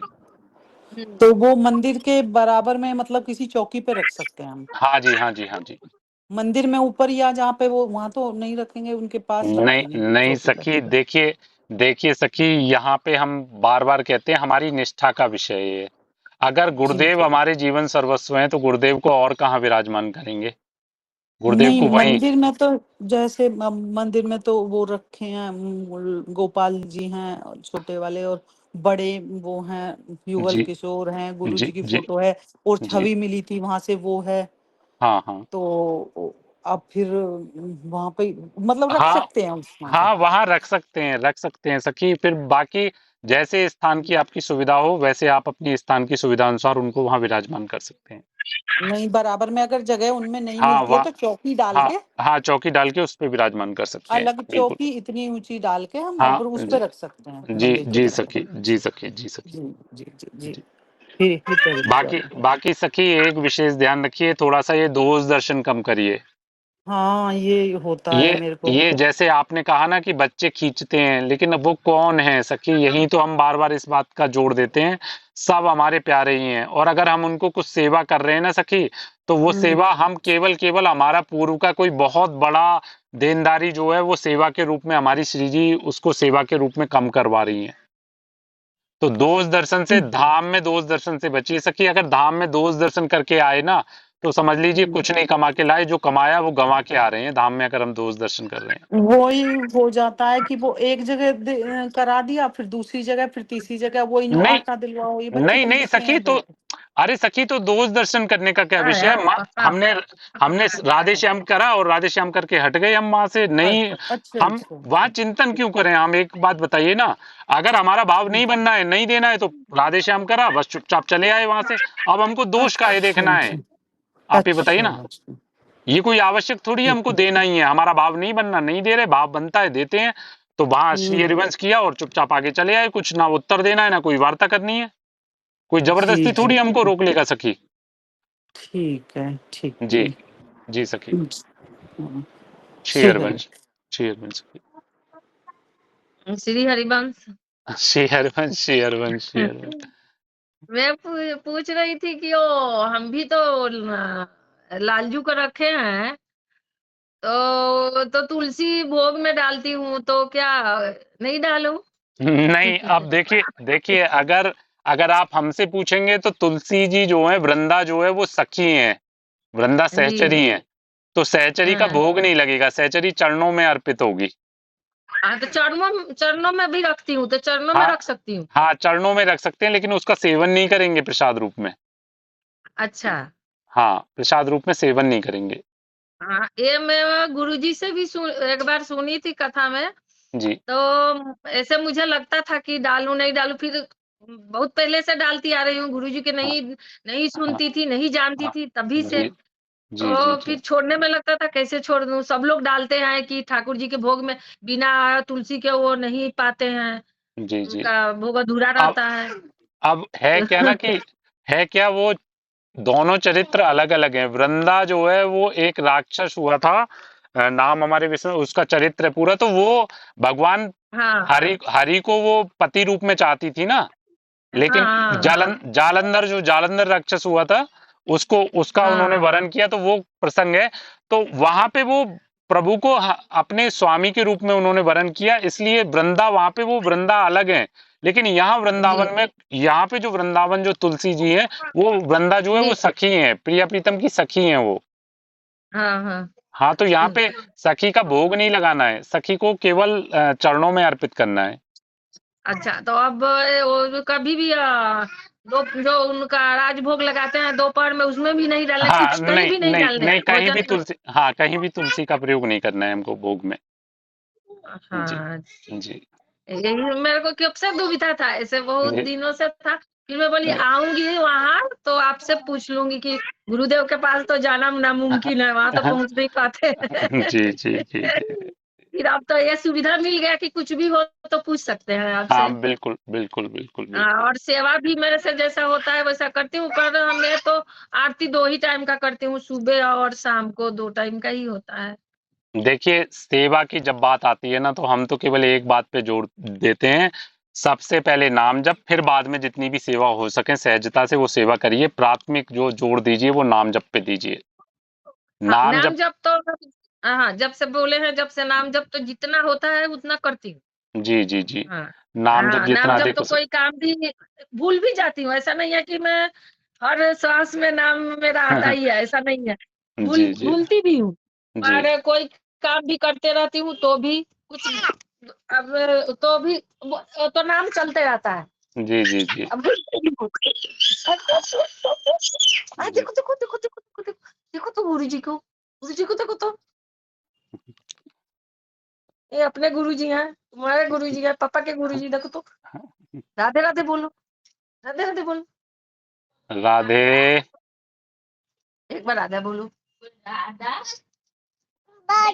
प्रणाम कर राधा। प्रणाम कर नहीं नहीं, हाँ प्रणाम किया। राधा बोलो, अब चलो भागो भागो, मेरे को बात करने दो गुरु जी से। जी राधा बोलो, राधा बस। हाँ हाँ जी। राधा। तो चलिए, जय बस। श्री हरिवंश। अब श्री और कुछ हरिवंश। होगा तो कल पूछूंगी। जी जी जी जी। श्री हरिवंश, श्री हरिवंश, श्री श्री हरिवंश बाबा जी। श्री हरिवंश सखी। रथ उपासना जो है वो हम नहा के चलते फिरते भी कर सकते हैं कि नहीं? सखी देखिए, मानसिक में कोई भी निषेध नहीं है। हाँ, हाँ, रसोपासना हम मोबाइल से चलते फिरते भी कर सकते हैं। जैसे कि याद है तो जी। ऐसे मैं कह रही कि चलते फिरते भी मैं बोलती हूँ हाँ हाँ। कि तो कोई वो तो नहीं है, सुबह नहा नहीं के उठती हूँ नहीं फिर नहीं, बोलना बिल्कुल चालू कर देती हूँ। बिल्कुल कर सकते हैं सखी, कर सकते हैं। जी बाबा जी। जी और उसमें जैसे कल से आप बताए ना, जब से मैं उसी में लगी हूँ, बस नाम जपने, नाम जपने, बस यही माला ली से छूटा, राधा वल्लभ श्री हरवंश, राधा राधा, बस इसी में लगी हूँ बाबा जी। और अच्छा भी लग रहा है बाबा जी, रोना भी आता है, फिर भी करती रहती हूँ, करती रहती सखी, सखी बस कृपा है, रोना नाम जप करते हुए रोना आ गया, बहुत कृपा है, बहुत कृपा है। बस करती रहती हूँ। जब जी से मैं उसी में लगी हूँ कि हाँ ठीक है, सब बोलती हूँ। मेरे प्रभु बोल रहे हैं, मेरी श्री जी बोल रही हैं, मेरे तो गुरु जी बोल रहे हैं, बस अब उसी में सखी लगी। सेवा हम में भी बहुत कर, सेवा में करी थी बाबा, भूल गई मैं, बस करी थी वो जो सुबह उसमें भेजे थे गुरुदेव भगवान के, जी वो पढ़ रही थी, उसमें सेवा में भूल गई। अब आगे जी उनके प्रसाद रख के और फिर जी उसी में लग गई, उसमें भूल गई। फिर याद जी आया मैं तो भूखे कहेंगे तो मुझे खाना खिला के उसमें लग गई। जी मैं कह के लगा अभी क्या कहेंगे, फिर मैं तुरंत आपके पास बोली, आप जब बोले फिर तसल्ली हो गई, नहीं कोई जी अपराध नहीं हुआ। जी जी जब से बाबा जी अब यही निर्णय कर लिया कि अब बस माला करना है, जाप करना है, बस ज्यादातर सखी हम तो केवल एक बात बोलते हैं, हम बार बार कहते हैं इस बात को, जी बाबा जी। हम बार बार इस बात को कहते हैं कि हमारे पास सामर्थ्य नहीं, नहीं तो हम आपको पक्का बताएं, हम गुरुदेव बार बार जो कहते हैं ना, हमको अभी हृदय चीरने की अगर सामर्थ्य दें तो हम आपको बताएं कि केवल नाम जप अपने आप में पर्याप्त समर्थ है सब कुछ देने में। केवल नाम जप पर्याप्त समर्थ है सब कुछ देने में, हमें कुछ भी करने की आवश्यकता नहीं है। केवल नाम जप सब कुछ दे देगा हमको, सब आनंद, सब अनुभूतियां, प्रिया प्रीतम का जो जो अनुभव चाहिए, जो आनंद चाहिए, हमको जो कुछ चाहिए वो नाम जप पर्याप्त समर्थ है सब कुछ देने में। लेकिन क्योंकि कारण क्या है, हमारा मन संसार में हम रहते हैं, तो संसार में हमारा व्यवहार है, संसार का निरंतर हम दृश्य श्रवण कथन करते हैं, तो इसलिए मन एक स्थान पे नहीं ठहरता। इसलिए आपको कहा जाता है कि आप वाणी पाठ कर लीजिए, आप अष्टयाम कर लीजिए, आप रसोपासना कर लीजिए, आप ये कर लीजिए। नहीं तो अन्यथा हम सच बता रहे हैं, एक बार अगर आपकी नाम में प्रियता हो गई ना, तो आपको स्वयं अनुभव में आने लगेगा कि नाम ने हमको सब कुछ वो दे दिया, फिर कुछ अब चाहने की आवश्यकता नहीं। नाम सब कुछ देने में पर्याप्त समर्थ है। नाम, केवल नाम सब कुछ देने में समर्थ है। हम देखिए बार बार कहते हैं कि गुरुदेव की वाणी अगर ध्यान से सुन पाएंगे, गुरुदेव ही एक तरफ साधन बता रहे हैं कि आप ये करिए, लेकिन गुरुदेव ही एक तरफ कह रहे हैं कि भैया नाम, केवल नाम पकड़ लो, सब छोड़ के, सब कुछ छोड़ के नाम पकड़ लो। तो नाम आपको सच बताए ना, अभी हम कारण क्या हो जाता है कि हम शरणागत हो गए, हम दीक्षित हो गए, तो गुरुदेव ने जो प्रकट में हमको आज्ञाएं दे दी, बस उसको आज्ञा मान लिया, फिर उसके बाद हम कुछ भी समझना नहीं चाहते। गुरुदेव हमको क्या देना चाहते हैं वो नहीं समझना चाहते। इसीलिए हम बार बार आप सभी से निवेदन कर रहे हैं कि वास्तविकता में जो गुरुदेव देना चाहते हैं वो देना चाहते हैं आपको नाम, केवल नाम। अरे नाम की अपार सामर्थ्य तो आपको कैसे बताएं, एक नहीं हजारों प्रसंग ऐसे हैं जहां नाम की अद्भुत महिमा, बस सामर्थ्य नहीं। देखिए हम पूर्व में भी बोले थे कि हम जिस स्थान से हैं उस स्थान पे नाम का जीता जागता ऐसा एक उदाहरण आज भी वर्तमान में प्रकट है, जो कि नाम की महिमा का निरंतर यशोगान कर रहा है। हम जिस स्थान से हैं वहां पे नाम की महिमा का एक ऐसा अद्भुत उदाहरण, जो नाम की महिमा से ही, नाम नहीं, जिस एक ऐसी वहां पे लीला रची है नाम ने, जो कि बस आज भी प्रकट में नाम का प्रकट उदाहरण है कि देखो नाम से क्या किया जा सकता है। हमने आपको पूर्व में भी जैसे बताया, कल परसों भी हम आपको चर्चा में पधारे थे कि पूज्य श्री हरि बाबा महाराज जी, जिनकी कृपा का ही ये आज जो ये अधम आपको आपके सामने बोलता हुआ दिखाई दे रहा है, ये पूज्य श्री हरि बाबा महाराज जी की ही कृपा का पात्र है, उन्हीं की कृपा का अंश है जो कि आज ये आप सबके सामने। तो पूज्य श्री हरि बाबा, जो हमारा शरीर का स्थान है वो गंगा किनारे, गंगा जी का किनारा, तो वर्ष 1925 की बात है, मतलब वर्ष 1900 के लगभग का ये समय है। उस समय अंग्रेजी शासनकाल था, वर्तमान समय की तरह व्यवस्थाएं नहीं थी, वर्तमान समय की तरह निर्माण की सुविधाएं नहीं थी। तो हमारा जो शरीर का स्थान है वो गंगा जी की बाढ़ से पूरी तरह प्रभावित रहता था। हमारे क्षेत्र के 400-500 गांव हर 6 महीने में बाढ़ की विभीषिका से प्रभावित रहते थे, सारा जीवन अस्त व्यस्त हो जाता था वहां। तो पूज्य श्री हरि बाबा जब हमारे क्षेत्र में आए, उन्होंने वहां जब क्षेत्र की इस बाढ़ की विभीषिका को देखा, तो पहले तो क्योंकि उस समय अंग्रेजी सरकार थी, तो अंग्रेजी सरकार में अंग्रेजी शासन ने भी प्रयास किया, निकटवर्ती जो रेलवे स्टेशन था वहां से रेल की पटरी बिछा के सुविधाएं, जो व्यवस्थाएं, सामान आदि लाने का प्रयास किया। लेकिन क्योंकि 6 महीने में बाढ़ आ जाती थी, तो 6 महीने में जितनी देर में वो व्यवस्थाएं करते थे उतने में वो सारी व्यवस्थाएं बाढ़ में बह जाती थी। यानी 37 किलोमीटर लंबा बांध बनाना था। गढ़ मुक्तेश्वर एक स्थान है, गढ़ मुक्तेश्वर ब्रज घाट, वहां से लेके नरोरा तक 37 किलोमीटर लंबा स्थान था जहां पे बांध बनाने की आवश्यकता थी। उस बांध को बनाने का अंग्रेजी सरकार ने कई बार प्रयास किया, लेकिन वो सफल नहीं हो पाई, तो उसने भी हाथ खड़े कर दिए। तो जब पूज्य श्री हरिबाबा महाराज जी ने हमारे शरीर के स्थान के क्षेत्र की दुर्दशा देखी, तो उनके हृदय में, संत हृदय में उनके करुणा जागृत हुई और उन्होंने संकल्प किया कि 37 किलोमीटर लंबा बांध वो केवल जन सहयोग से 6 माह के अंदर पूर्ण करेंगे। ऐसा उन्होंने संकल्प लिया कि इस बांध को मैं 6 महीने के अंदर पूर्ण करूंगा, अगर 6 महीने में ये पूर्ण नहीं हुआ तो मैं अपना शरीर त्याग दूंगा। ऐसा पूज्य श्री हरिबाबा महाराज ने संकल्प किया। उस समय कोई साधन नहीं थी, कोई व्यवस्था नहीं थी कि कैसे उन्होंने बांध के निर्माण का संकल्प लिया, केवल मिट्टी से बांध बनाने का, कि मिट्टी खोदो और बांध बनाओ, इस भाव से। तो पूज्य श्री हरिबाबा महाराज जी घंटा लेके केवल नाम संकीर्तन किया करते थे, केवल नाम संकीर्तन। और उस नाम संकीर्तन से वो लोगों का उत्साह वर्धन किया करते थे, वहां जितना भी जन समुदाय रहता था उसका उत्साह वर्धन करते थे। तो केवल नाम संकीर्तन के बल से पूज्य हरिबाबा महाराज जी ने 37 किलोमीटर लंबा बांध, केवल 37 किलोमीटर मिट्टी का बांध, 37 किलोमीटर लंबा बांध 6 माह में पूर्ण कराया, केवल नाम संकीर्तन के बल से। और उस समय नाम संकीर्तन की ऐसी महिमा थी, पूज्य सदगुरुदेव भगवान स्वयं अपने मुख से सुनाते हैं कि पूज्य सदगुरुदेव भगवान ने अनेक बार अपने मुख से सुनाया है अपने सत्संग में कि एक महाराज जी के निज जन जो है वो पधार गए, तो महाराज जी बांध का निर्माण हो रहा है और वहां पे संकीर्तन किया करते थे। तो उन्होंने पूछा कि वो कहाँ हैं? बोले महाराज जी वो तो पधार गए, उनको तो अंतिम प्रस्थान की उनकी तैयारी। अरे बोले ऐसे कैसे चला जाएगा, बिना संकीर्तन के कैसे चला जाएगा, बुलाओ उसको यहाँ पे। तो सबने सोचा कि महाराज जी भाव में ये बात कह रहे हैं, तो महाराज जी ने बुलाया, उन्होंने उनको उठाया और वो उठ के कीर्तन करने लगे। 1 घंटे तक, 2 घंटे तक कीर्तन किया और कीर्तन करने के बाद में महाराज जी ने कहा अच्छा अब जाओ। फिर उनकी लीला विश्राम हुआ और फिर उनका अंतिम संस्कार हुआ। ऐसी नाम की वहां पे महिमा आज भी, वहां पिछले 56 वर्षों से आज भी नाम संकीर्तन, अखंड नाम संकीर्तन वहां पे होता है। अखंड नाम संकीर्तन 24 घंटे। कोरोना काल में भी वो नाम संकीर्तन नहीं रुका।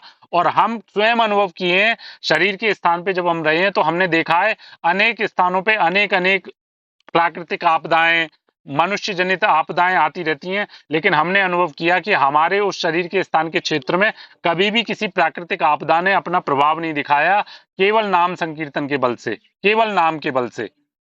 और वो बांध आज भी वैसे का वैसा, रज का बांध आज भी वैसे का वैसा 37 किलोमीटर लंबा बांध आज भी वर्तमान में, आपने देखा होगा बाढ़ आ रही है तो अच्छे निर्माण जो है ध्वस्त हो जा रहे हैं, लेकिन वो बांध आज भी वैसे का वैसा पूरा वहां पे है, केवल नाम बल से, केवल नाम बल से।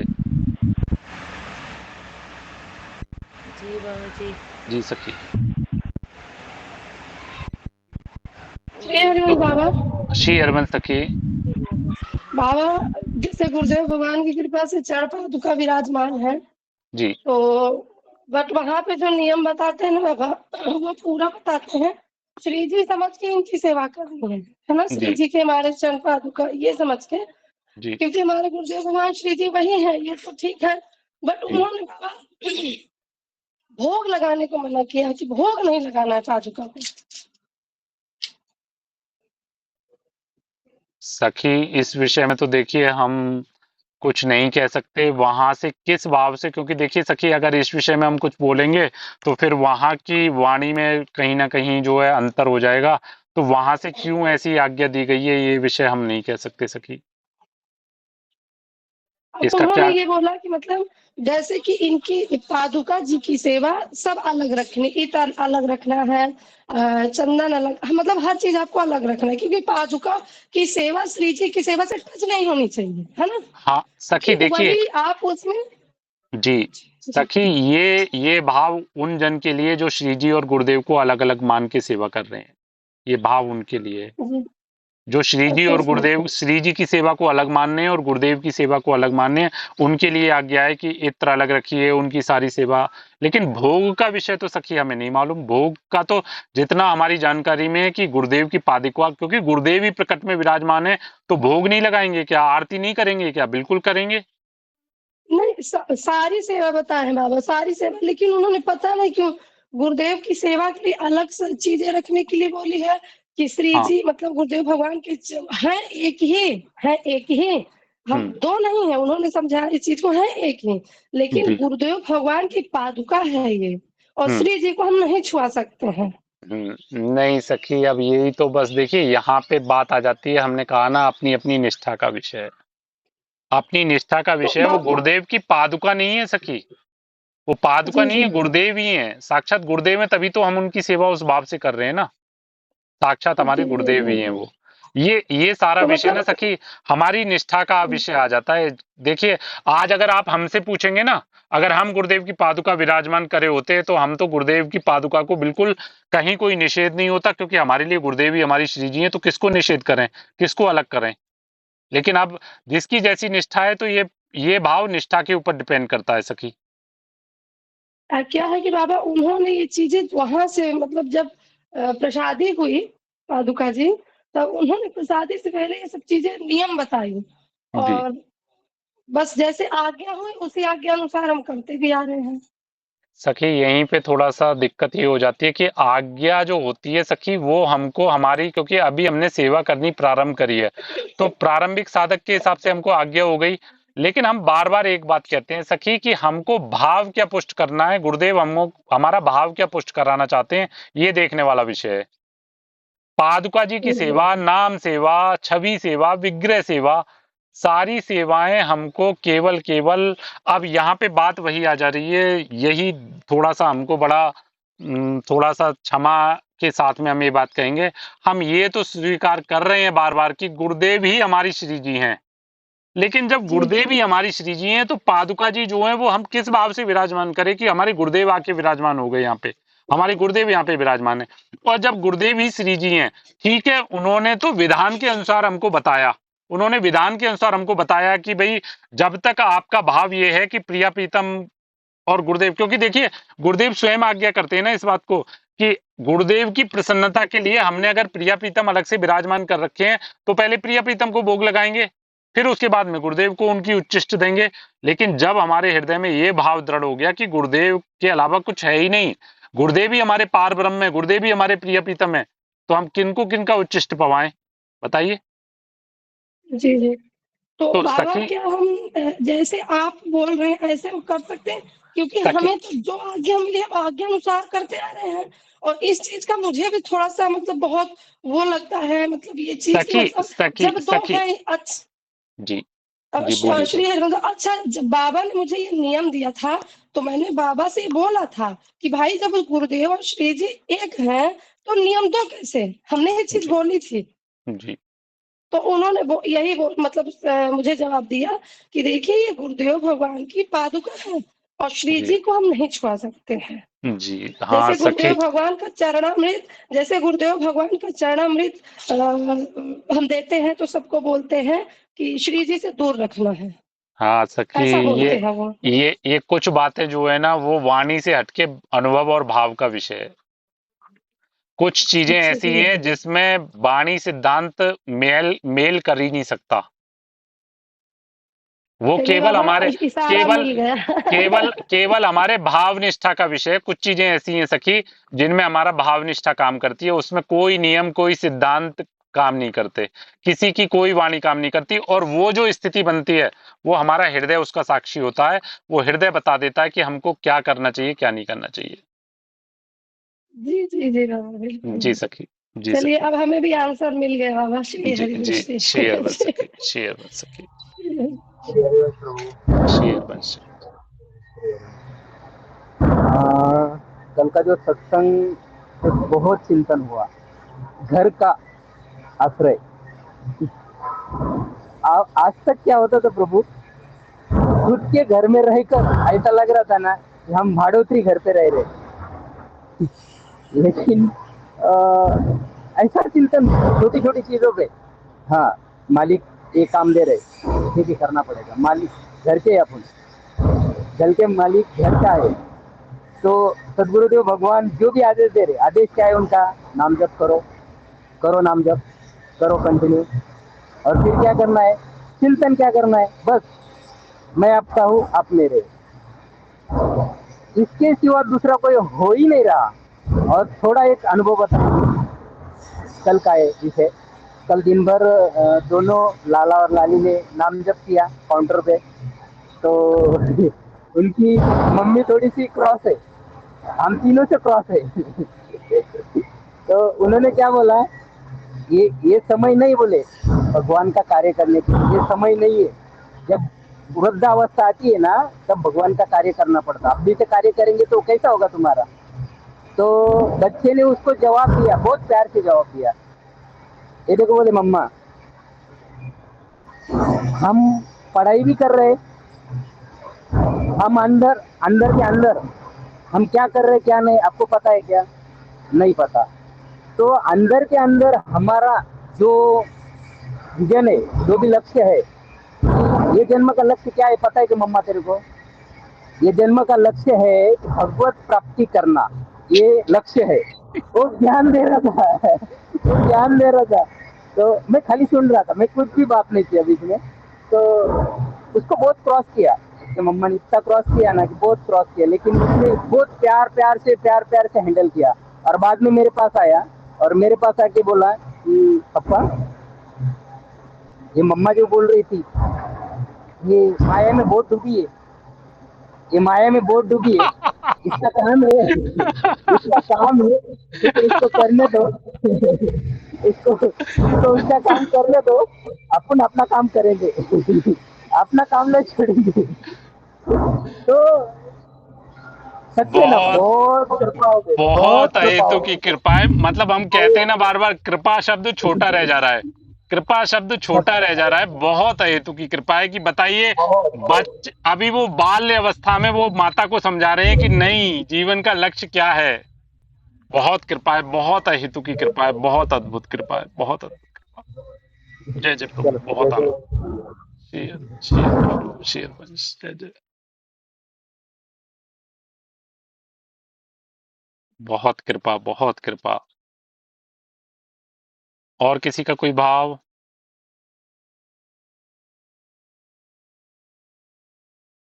ठीक है फिर, श्री हरिवंश। श्री शेयर हरिवंश बाबा जी। वंश, शेयर वंश, शेयर वंश, शेयर वंश, शेयर वंश, श्री हरिवंश प्रभु जी। शेयर वंश, शेयर वंश, शेयर वंश, श्री हरिवंश प्रभु जी। शेयर वंश, शेयर वंश, शेयर वंश, जय जय राधा वल्लभ श्री हरिवंश बाबा। शेयर वंश, शेयर वंश,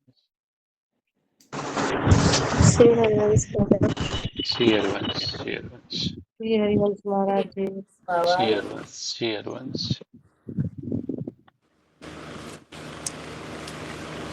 जय प्रभु जी। श्री हरिवंश, शेयर वंश।